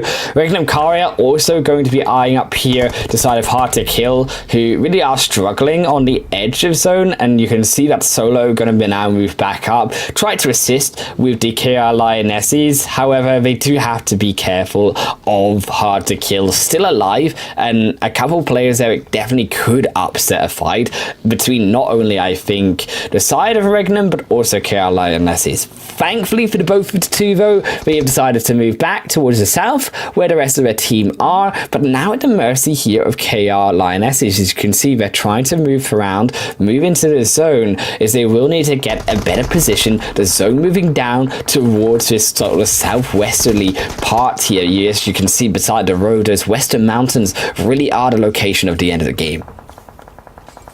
Yeah, Hard to Kill doing some really good work here tonight. They've been really putting in a good fight and putting a good word for themselves, I think. Right now, a little bit difficult on that hillside. They're going to have to try and do something. Regnum Karya in a world of hurt. They're trying so hard, and yet it's not doing very much at all. And now they have H2K, full team, pushing on in. Beautiful response there from Cakes to this push. Great fight on both sides so far. Regnum Kara doing good work here as Cakes getting themselves and their squad inside of that zone. They're gonna find another one. Brilliant work from Cakes to keep himself alive here. It's elimination possibilities all around for H2K as the last one should fall here so low. Kasich limerence as well, but you can see Inception behind him taking elimination onto Love Kaya. So it is also that potential third party that's keeping Kasich busy. It is indeed. Regnum just clutching that up. Look at Cakes, 5 eliminations. I bet you that's the one before. Kudos to H2K. They did a super good job there. They just fell apart a little bit on that push. I think they just did a little bit too much 1v1. Oh, Fenerbahce, goodbye. Down they go. They get 4 points, but at what cost? Not able to get quite into zone effectively there. I think one solo did get in. I was watching her health and it wasn't going down any further, but she did get yeeted in the end. She wasn't going up any either. So the zone is starting to push up now. You can see that, and here comes the scramble for teams. PNCR are in, but so are Inception. They are looking really, really good. Very strong. Yeah, Inception really do have a great position here. I think PNCR were the other ones with this strong position. You can see though Onyx now coming behind PNCR. Ooh. A bit of a contention here on the northern side is Onyx, so the pressure on them. You can see this zone has now started to attack, and it is pincering them towards PNCR, and unfortunately for Onyx, that is just a bit too much pressure. They are starting to fall, and they are now down, and it will be out. PNCR able to pick up the eliminations. They will be able to keep all 4 of their players crucially alive, which gives them the time now to move into this zone. Another minute before it shifts once more. Galacticos also trying to step further in onto the zone, but PNCR, they might just have found Eagles out of position. They weren't already, and they will lose one. Now MelCG, the only one remaining for the Eagles squad, going to have to sit outside. Actually, I do correct myself. There is one inside of the zone, but they are insanely split and would not be able to take a fight against a 4-man squad realistically. PNCR doing such incredible work. What is this, like back-to-back-to-back fights and back-to-back-to-back wins? 6 eliminations so far. Regnum Karya doing good work as well. I gotta say though, Kasich are out, so that is our most consistent team so far out of the game. There's no more chance for points from this last Miramar of the phase, and now it's Inception. The way this zone has moved away from them, they have to go downhill. Can they actually move against these teams inside zone? You do see a couple of solos around them, but it's who is on the other side that's the worry. Right, it is who's on that other end that can make it in. Inception are the ones driving forward. They're trying to establish their position in this zone, but look at where they've gone. Right down into the middle of the death trap of all of these teams. You can see maybe a bit too hasty moving into this zone. They could have let it stand a tiny bit longer as this next stage moves further in. Eagles, that crucial one player, putting a lot of pressure there as Melina, as Elena G is able to continue to put some more pressure down on their movement in. They get a couple knocks. Now they're able to potentially even move their way further forward. Is Galacticos going to be looking over their only 4-man squad remaining in this game? Still alive, all 4 players can move in. Inception, meanwhile. Eagles still on a solo, still outside zone. Zone isn't really on anyone at all, but it is definitely looking good for Eagles. Another consistent performance on Miramar. Remember, they won the last Miramar of today, so they're back in the top 4. They are a solo, so far less strong, surely, than last time, but you never know. Looks like she might have gotten a knock on to one of the Inception girls there, so we could be looking at a few more points, but no, they do go out. 4th place and 4th eliminations, though. Fantastic result for them. Very, very consistent PNCR. on Miramar. Now it is PNCR's turn. Look at this. Oh, maybe Yeah, not. they're shooting Red down. Look at the amount of smokes, though, down by Galacticos. They got so much cover down so many different spots. You can see it. PNCR struggle to find a position. crazy. Inception will take advantage with Galacticos, but Galacticos take the eliminations, and they will be up, though, Inception to 8. Galacticos up to 5. As Inception moving their way in, but this looks like a very dominant Galacticos looking for their chicken dinner. They have the team, they have the utility left. 5 nades for Inception. Better start chucking them down because they are running out of room. 30 seconds until this blue engulfs them, and that's what the Galacticos are waiting for. They just need to survive, but Inception grabs one. For now, Lotus is down. Galacticos to 3. But Zeros needs to find more than just one if they want to move in. They need to find a second. They need to whittle down this squad and get an angle inside. They will be continuing to heal up the rest of their team behind them. It's only the 2 together. Zeros providing some support. It's Yildiz on the left, continuing to edge their way forward. Snaking. Still with the backpack on, spraying through the smoke, but finds no hit counters just yet. Getting on the tractor for the high information, and they find one. They almost find a second, but it's not quite quick enough. It's Yildiz now. The information has been given away. The nade is being coded. Can they find a second? Can they blow them up? Yes, they can. They will get the double, and now they need to look for a cylinder. They look for another as the information of cylinder has been given away. They move forward. Yildiz back under the ridge line to protect himself. Avoiding the shots for now, looking for the second, but the body won't be enough, and they fall. Galacticos still come out with the win, but boy, did it get close. It did get so close, Wolf. Oh my goodness. I honestly thought Inception had that at the very end there, but Galacticos rounding back up last minute, getting that final 1v2 done and dusted. Big GG's on Galacticos' side. They fought very hard. I mean, all those teams fought super duper hard for that win. Inception did a fantastic job.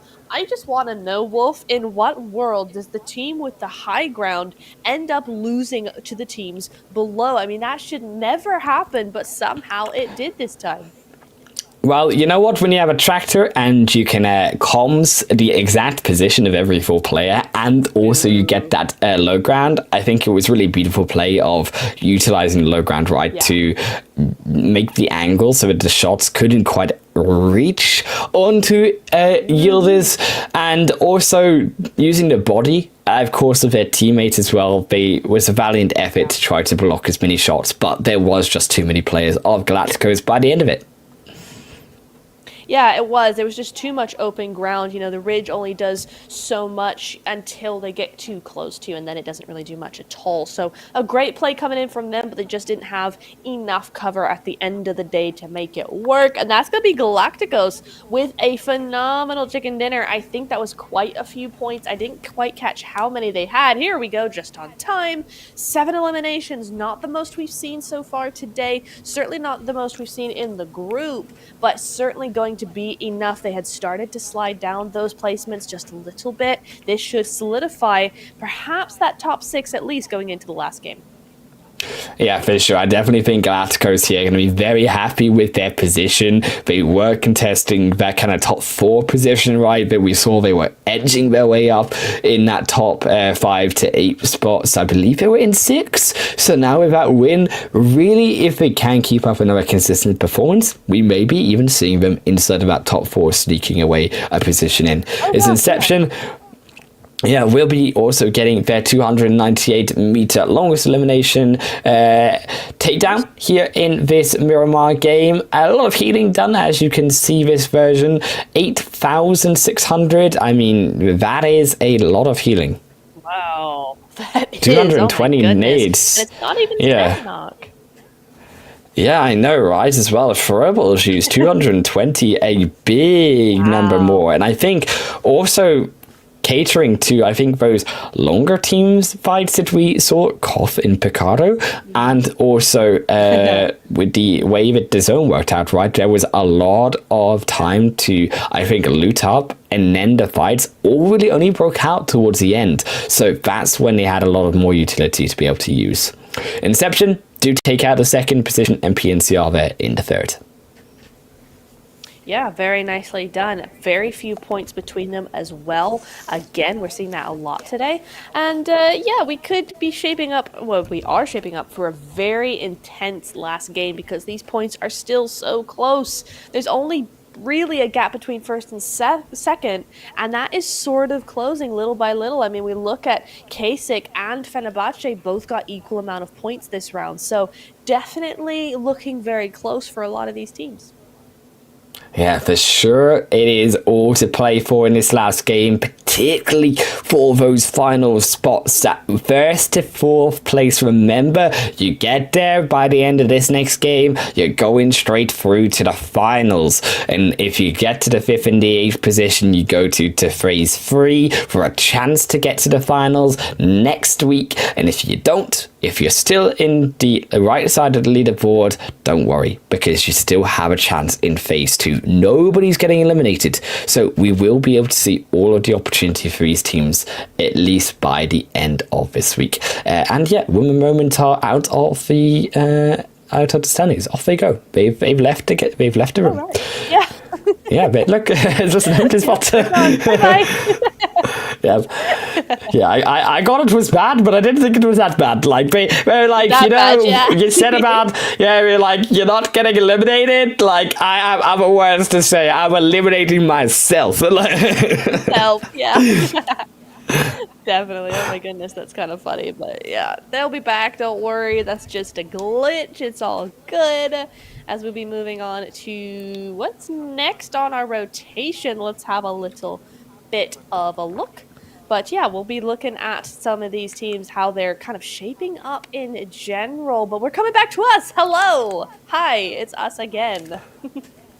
Look, I mean, we get to look at the overall standings a bit later. We're having a little bit of technical issues. You can see Women Moments have been running away, so we need to go back and make sure that they're okay. As we will be moving into a wrangle for our next game here. It's one more game here, Neptura. We do have a bit of a tight leaderboard that we can understand going on here for that top 4, as we've mentioned. Do you think that there is the rise of this upset where potentially that top 4, especially with $1 million babies, right, falling down, there's now an opportunity, that spot for these teams to fight for? Oh, absolutely. Yeah, there's definitely some wiggle room there for some of these teams to go, hey, we could do that, and just really come in and steal the show. I think already we're starting to see a few teams edge their way closer to this, but I think, yeah, it's definitely on the charts for them to do that, definitely. Look, I think also Erangel has been an interesting one for these teams. We kind of mentioned it at the start of today. I think also Kasich definitely were able to pull out a good win when it came to that difficult positional play by the end of our first game, but also the rotations, right, in terms of what we saw in that first game were definitely quite interesting. So I'm curious to see what they were able to pull out, but we're going to pull back in towards these stats as we do get back to our player focus. We're back on track here, everyone, for Yildiz and the top with 5 eliminations. No rings to the 1,000 damage marker yet, unfortunately, Neptura. We still got one more game, though. Don't worry, we still got one more opportunity left. We got one more left. Nice to see Yildiz up at the top here. She was definitely a contender for this last time in Season 2, the beginning of this year. So nice to see her back on top there for this game, at least as we go to the overall standings. Oh, the gap is widened just a little bit, it feels like. But Eagle Esports right up behind Fenerbahce here. And look, tied for 4th and 5th position, but the placement points coming out for Galactico Sirens, which is what's giving them that edge, as well as what a chicken dinner, should I say, as well. That will be also the one that allows them to be above KR Lionesses. Regnum Caria as well, very close behind, 2 points there. Inception only 4 points away. So yeah, hard to kill. There is a gap there. There is a fight maybe for that 8th position, but that 4th to 7th position, very close indeed. And these top 5 eliminations are very close, apart from the top, where Amaya is setting down her stamp in the top position. 28 eliminations there in number 1. Yeah, isn't she just? That's a great result, continuing that. But I think it's been 28 for a little while now. I don't really remember, but it feels like the rest of the girls are just still trying to catch up a little bit. Cat Vane's up here with 21 now, and Cakes with 20. So again, needing to do their bit for their team. And I think, honestly, if we saw kind of the head-to-heads and their contribution, I think it would be not that much, because all 4 players are doing their utmost. Yeah, definitely. I think, especially with the teams such as Kasich Limerence, you can see the teamwork there. Also, Regnum Caria is, yeah, sure, Cakes is up there as the fragger, but there's definitely a lot of support coming through from their team. We'll have to see if it can all stack up for these teams competing for that 4th place position in Erangel. One more shot to get to those finals. We'll be right there after a break.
Welcome back, everyone, to the final game here of Group B and the first phase of our PMEWL mid-season showdown. My name is Highlander Wolf, and I'm joined by Netshura, of course, to the left of me. It is a wrangle time, Netshura, and the stakes could not be higher for the finals.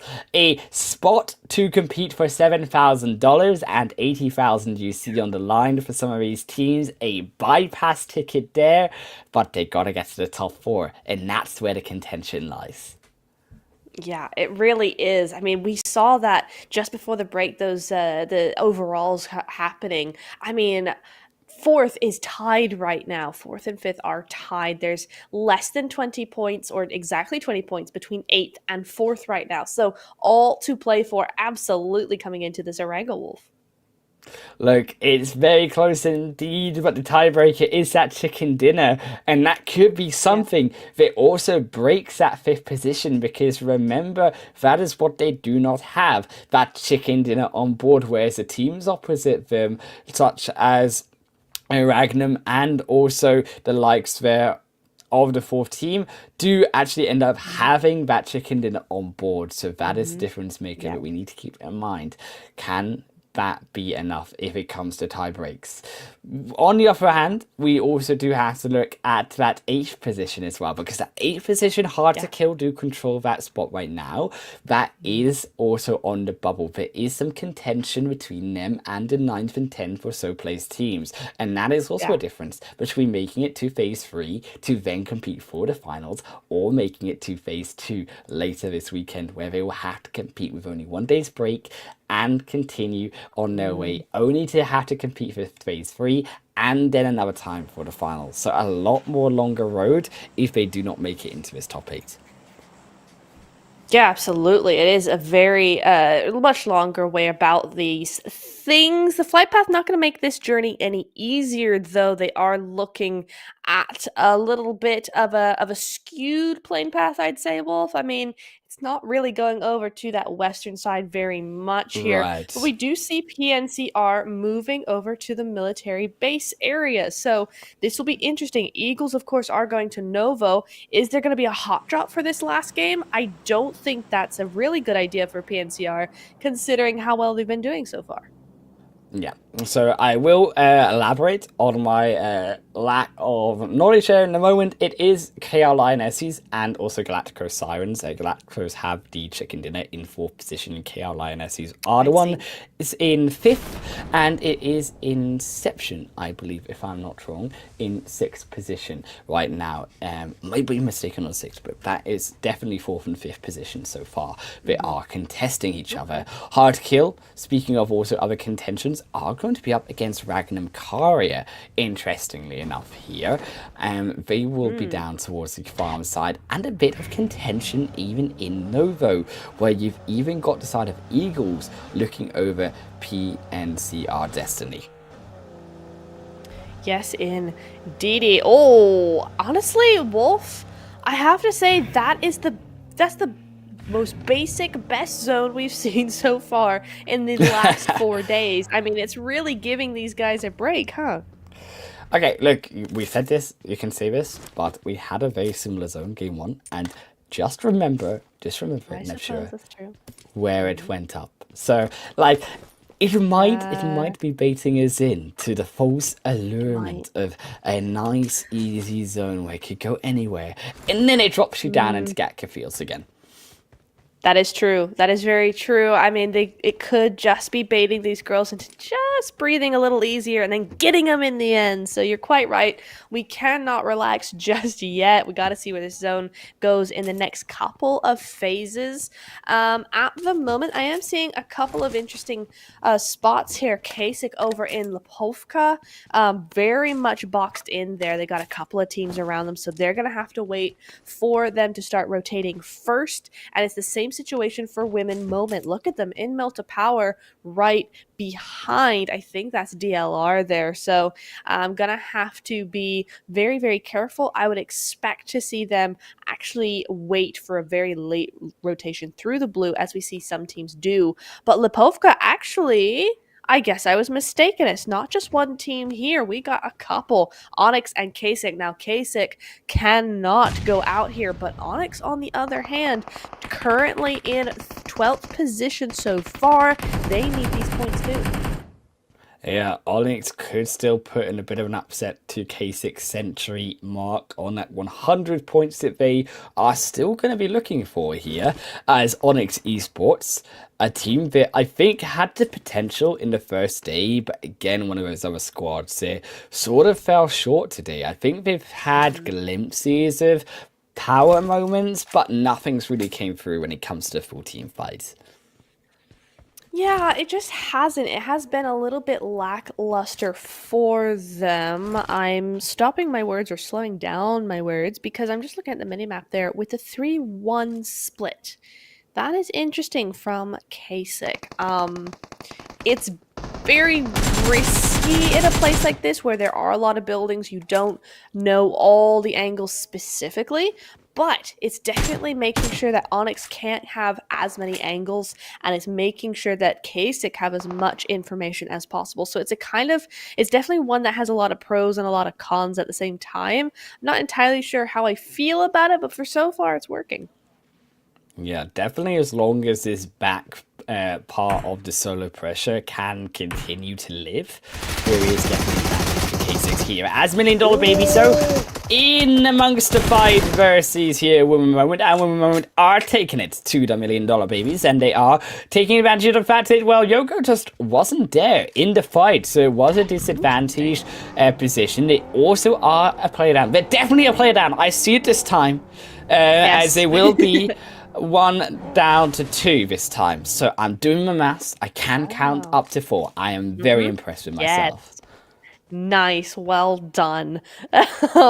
Really Clap, good clap, work clap, from clap, both clap. of you. Clap, clap. Everybody clap. There we go. I can count to Great work 4. from both I of passed you. my first grade. Yay! Let's go.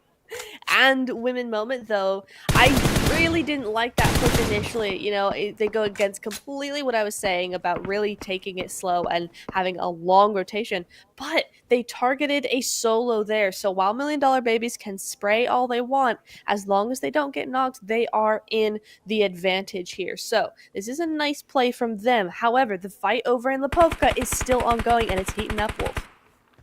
Look, Onyx are making a move over towards Kha'Zix, but I'm not sure it's working here, as, yeah, they will just go down. There's nothing else to say about that, and there goes the last one. Kha'Zix Limerence will be able to take down all of Onyx so far. It is going to be 4 points towards them, and as I think we move back towards the rest of the map here, you can start to see these obviously rotations coming out at the end of our stage 1 as the blue zone does begin to move in, teams starting to settle themselves a bit deeper into the zone and their next positions now that we are ending the beginnings of the looting phase towards the mid game.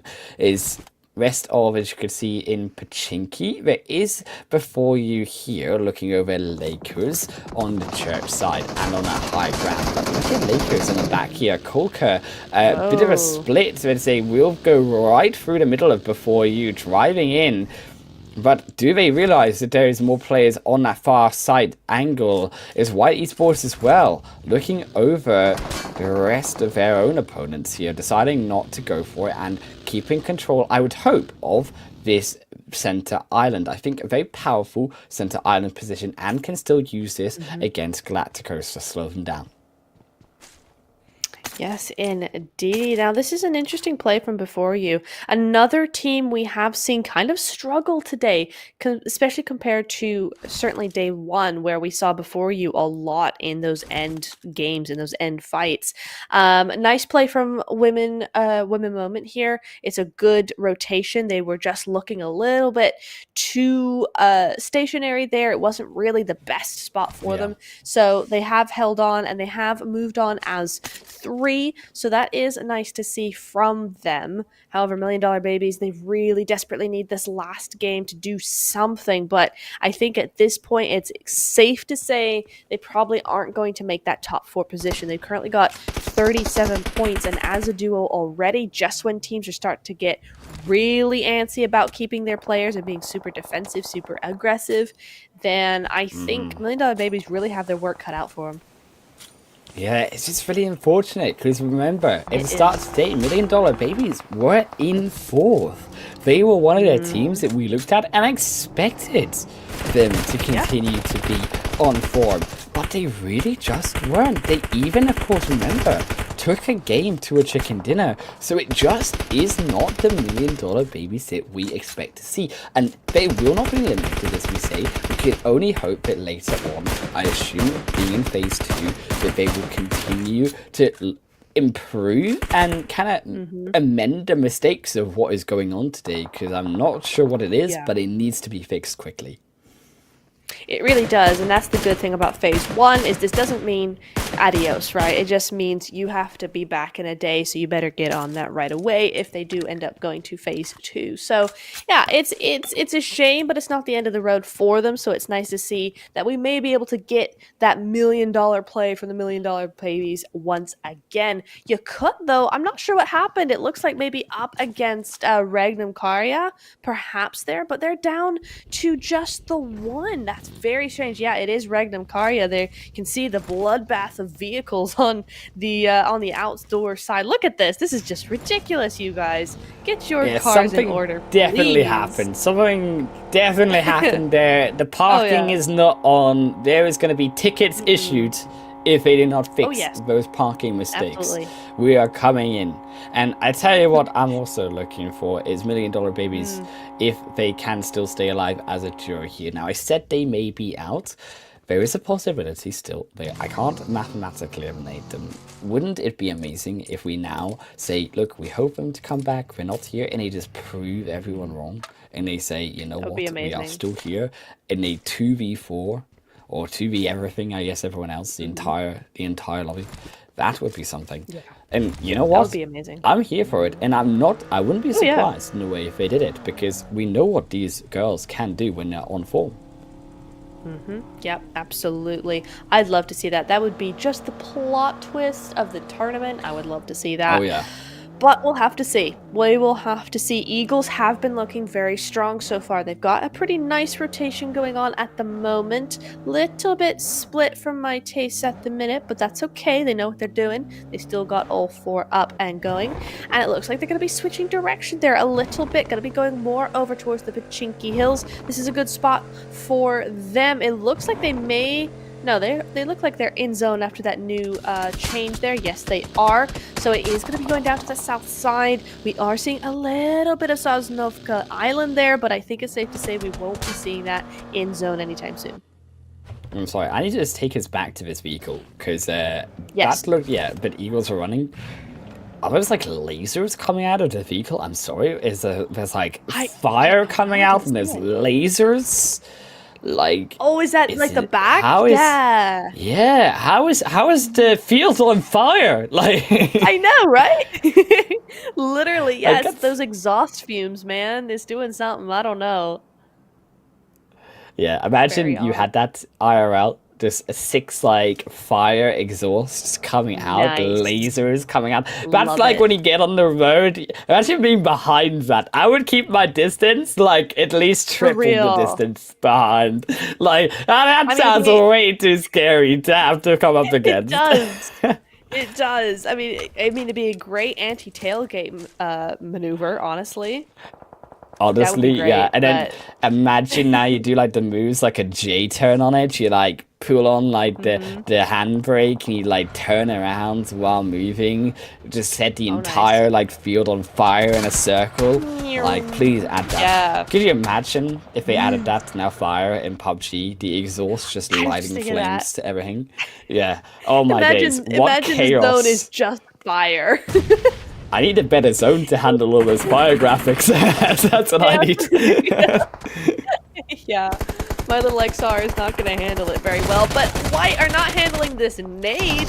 My goodness, Regnum Karya do not back down, do they? White, unfortunately, right behind this vehicle, not looking too good. They're trying desperately to get... Oh, hang on. They're trying desperately to get these knocks, but it's just not working until it does. And Regnum Karya going to get rid of White in 15th place. Unfortunately for them, they're just not going to be able to get any more points on the board. And for Onyx and for White, that is going to be the phase 2 situation happening for them. So we'll see them on the weekend, but GG's.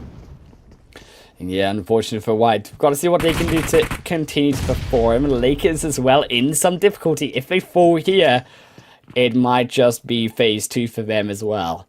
It's Inception looking to control their own fate and make their way into the finals with a big game. They will need the points. They will need to take down Lakers here and start that elimination point climb. There goes their first, as they will be able to take down Novisdi.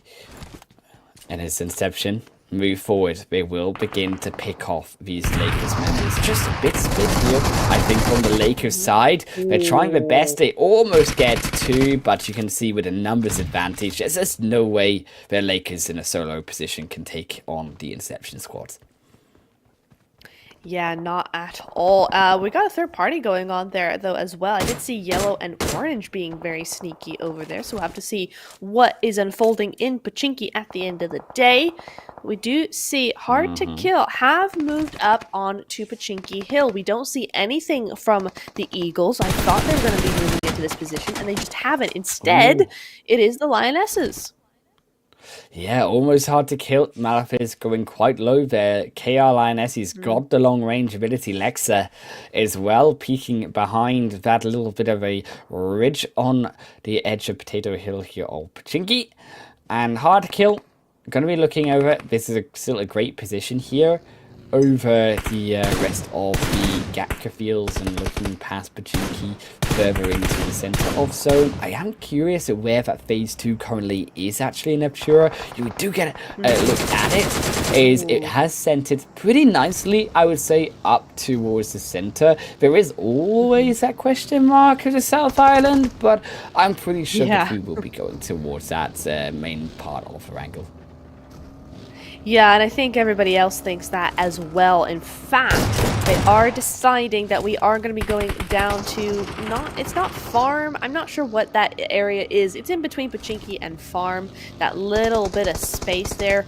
Big old hill and lots of little compounds, but not a whole lot of cover in between those. So a very interesting spot for the zone to go. We'll see if these teams are right. Generally, when the majority of them are in a position, it generally means they're kind of right here. But interesting to note, Yakut is not moving, and DLR are making some late rotations. They're still in zone, still well within their right to do so.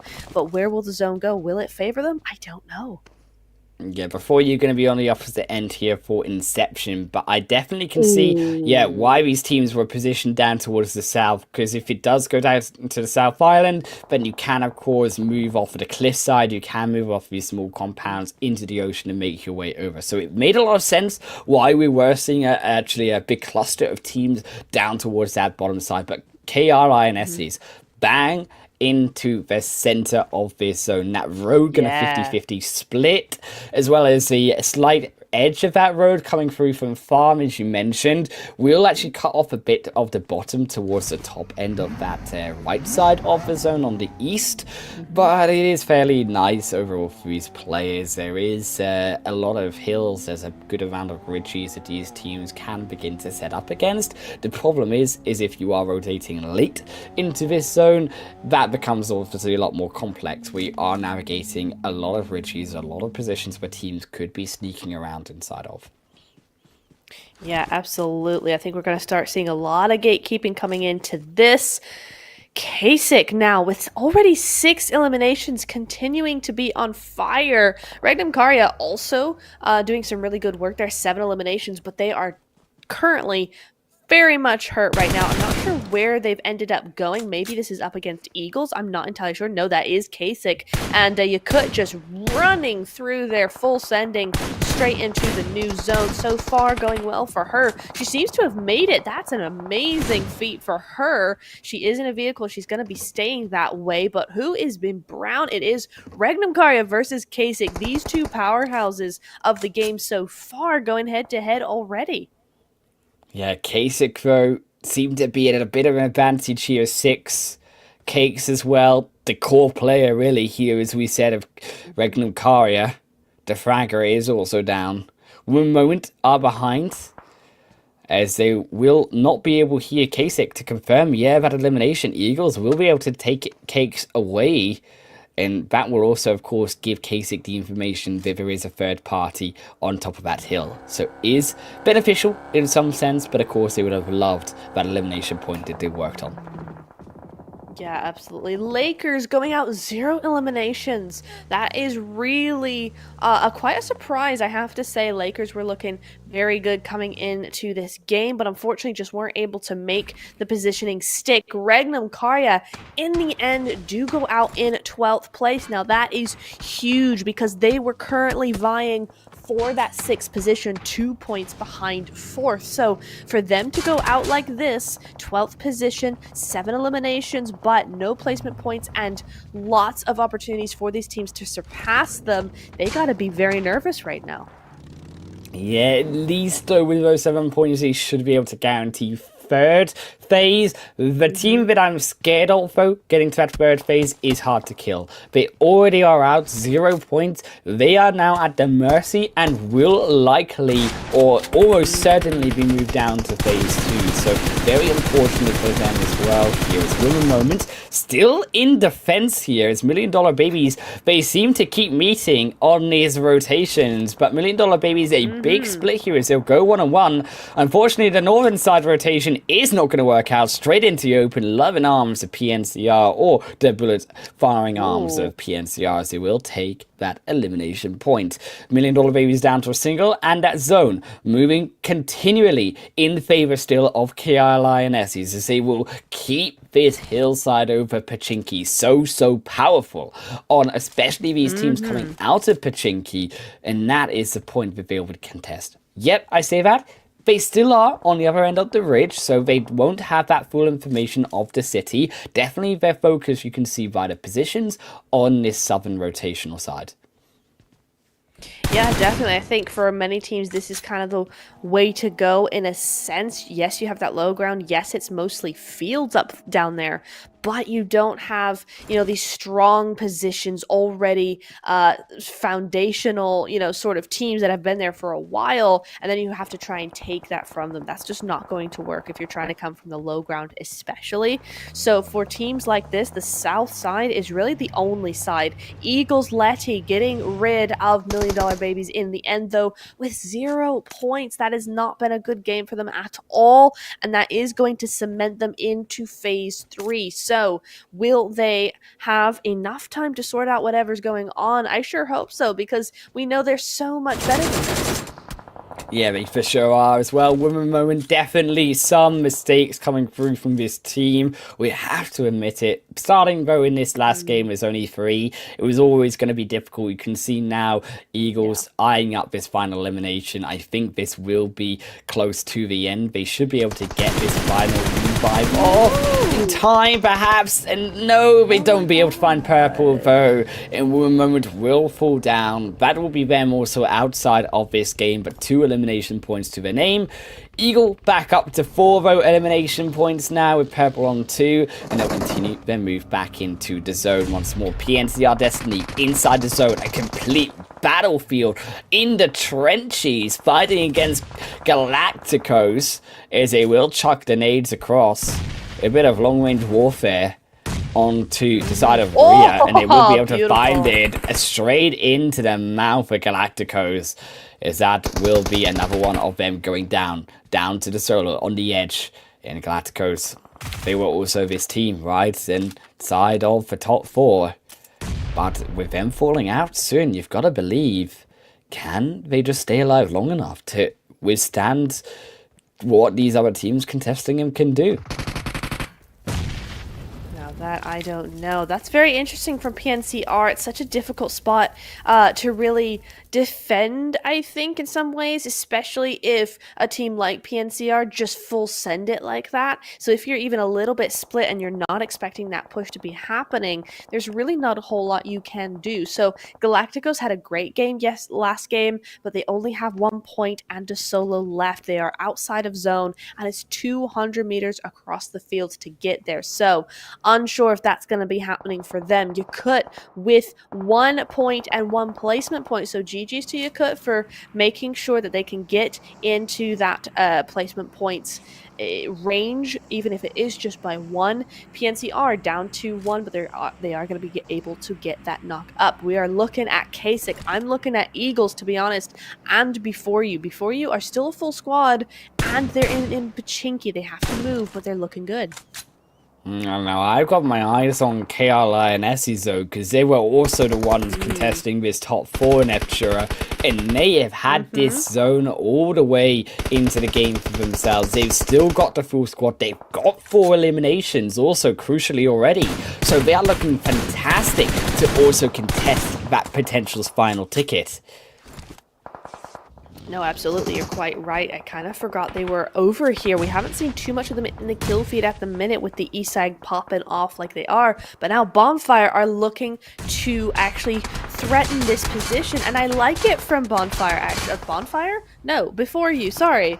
Before You. They're looking really, really good here. It's a great position for them to have. Now they just need Inception to not third-party this.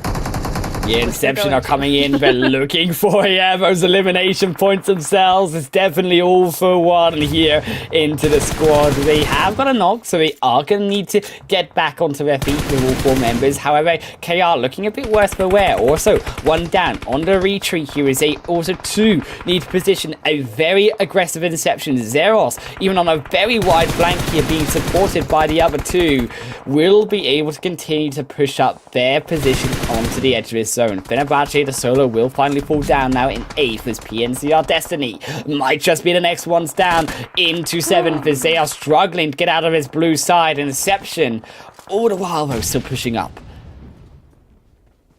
Aren't they just? It's really just Inception and KR Lionesses. They are the ones with the most players. They are the one with the position. But the zone messes them all up in the end. It really just said, psych, have fun getting into this one.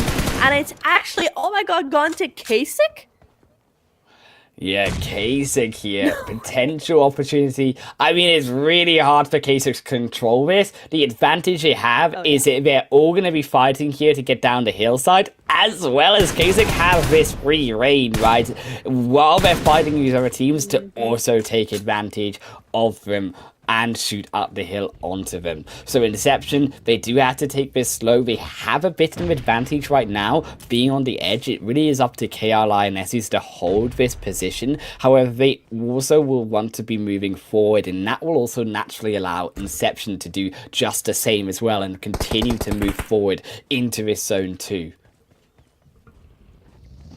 Yeah, absolutely. This has just become a massive war zone, even more so than it already was. You see Logica got her beady little eyes on Yildiz there. She's going to go ahead and grab her. Yeah, I thought she wasn't going to quite get that knock, but she does in the end. But now the entire team is knowing her position now. Now she's low. The zone's coming in. Oh, Logica, it's turned bad for her. The zone is creeping up quickly. She has to get a move on right now. Nobody can wait to pick up their teammates. And Wolf gets 1800 UC. Woo! I do. It's not on the code right now because it is before you block in the code, but if you find it, then you will get it. 1800 UC as much as Inception. Gonna fall down to KR Lionesses here in the fifth position. Yes, it's Galacticos will also fall down in 4th. There's your code. Pick it up inside of the action. Eagles still firing down though. The nades on top of KR Lionesses here as they both look to contest this zone, but look at K6. They are still in 3rd. They still got 8 elimination points. They might not win this game, but they could sneak 2nd if they can keep themselves in it. Yeah, Absolutely. A few pot shots right as the fight starts ending would be phenomenal from them. And I just love this. This is the most intense we could have possibly had this. Kasich fighting for that first place. Eagles and KR Lionesses both looking for that top 4 spot. The Eagles do have third at the moment, but with everything that's been going on, I don't know if they still have it. So this is just about as good as it gets here, ladies and gentlemen. We are looking for our winner of this final game. It might even be Leora, but I'm not going to jinx it. Don't even think about it. No way does I'm the not. solo do it twice lose. walking into the zone after they all fall down. I saw it in the Right? angle already. No way does it happen the second time here. That'll be Leora falling down to Eagles. But Eagles, they give their position away. Leora might have done enough damage for KR Lionesses to give the positions of Eagles away now to know where to fire upon. Yes, they do. Purple is on their own alongside Letty. They are stuck behind one tree. That is all to their name. The blue zone closing in, and this looks like KR Lioness is taking our final chicken dinner of Group B home. They just got to close it in. The vehicle's there for one last ditch attempt to look over the smoke, but it's not going to happen. Purple is going to go down, and KR Lionesses will take the chicken dinner. I want to say congrats to you, Wolf. You actually got your prediction right. You said I'm looking at KR Lionesses, and look what they did. They've won it. Yeah, I mean, it definitely was a little bit of zone blessing, and that's definitely in the recipe of the chicken dinner win. But, I mean, also comes the aggression and comes the smart plays, and that's what KR Lionesses were able to do, right? They were able to control, crucially, Inception behind them, and as soon as I think Inception fell, there was no longer this issue with a team behind them. They could focus on that one direction, and Eagles giving that position away on Leora really was the downfall at the end.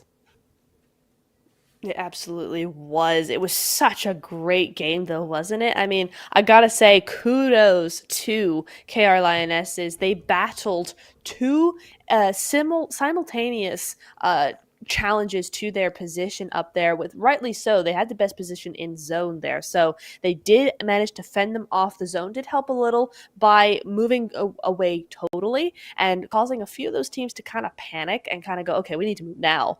But it was such a well played game from everybody concerned. It was, again, a super hard zone, I think, for many of these teams, but you know what, the Lionesses were the best for this one, and we got 14 eliminations, 24 points. I'm not going to spoil anything, but I got the overalls before this match here, and I could do a little bit of math, not much, but a little, and it's looking pretty good. Yeah, we'll put our two brains together and we'll combine them to make a super brain. Like, nice. You know, how they have, like, you know, the Rangers unite. We can be like, Brains Unite. Yes, like a caster Brains Unite. Yes. Making one brain cell into two. Let's go. Yeah, let's go. 322 meters on the longest elimination distance. Takedown on one tap. Getting it done, as we will also move to our match rankings pretty quickly through here. You can see, yeah, KR is on top with 24. Eagles there on 18. Kasich, Limerence on 13. Inception and PNCR still grabbing their 7 points alongside Regnum, respectively. Yeah, really even numbers coming in there. Yeah, 777, 55. A lot of teams without any points whatsoever, which is so disappointing for them, because so many of those teams are actually doing quite well tonight. But it isn't going to happen in that final game.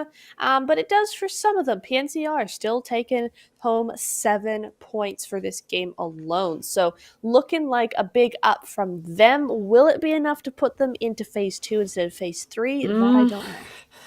Yeah, I'm not entirely sure. I also worry about H2K, right? Because they also really are going to struggle now on their fight for that phase 3. It's a player focus, so going back to the nature, 8 eliminations, and ding ding dong here. Woo! As we have reached our 1,100 damage mark at the top of the leaderboards, as also the two from Eagles, Purple and Lee behind them. Kasich Limerence is Lure Aurora in 4th, and the Logica in 5th with the 2 eliminations and 650 damage. Very, very nice indeed from all these girls. Again, big difference in eliminations themselves, but super duper close in survival time, and even to some point into the damage as well. So looking good on that front. We do see the graph. Wow.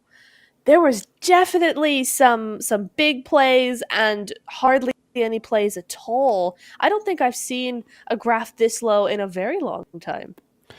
Yeah, a very low graph. I think White, the exception, getting caught out there in amongst the early game and not Rock. They seemed to be taking that long fight, but got coerced together, did end up falling down to those utilities, and that's why they are so low. Lakers, I think, also struggling around that Lipovka fight right earlier on. But, I mean, KR Lioness is at the top. A fantastic performance. This is what you want from a team who are looking to contest those finals to prove themselves that they deserve a spot in those finals.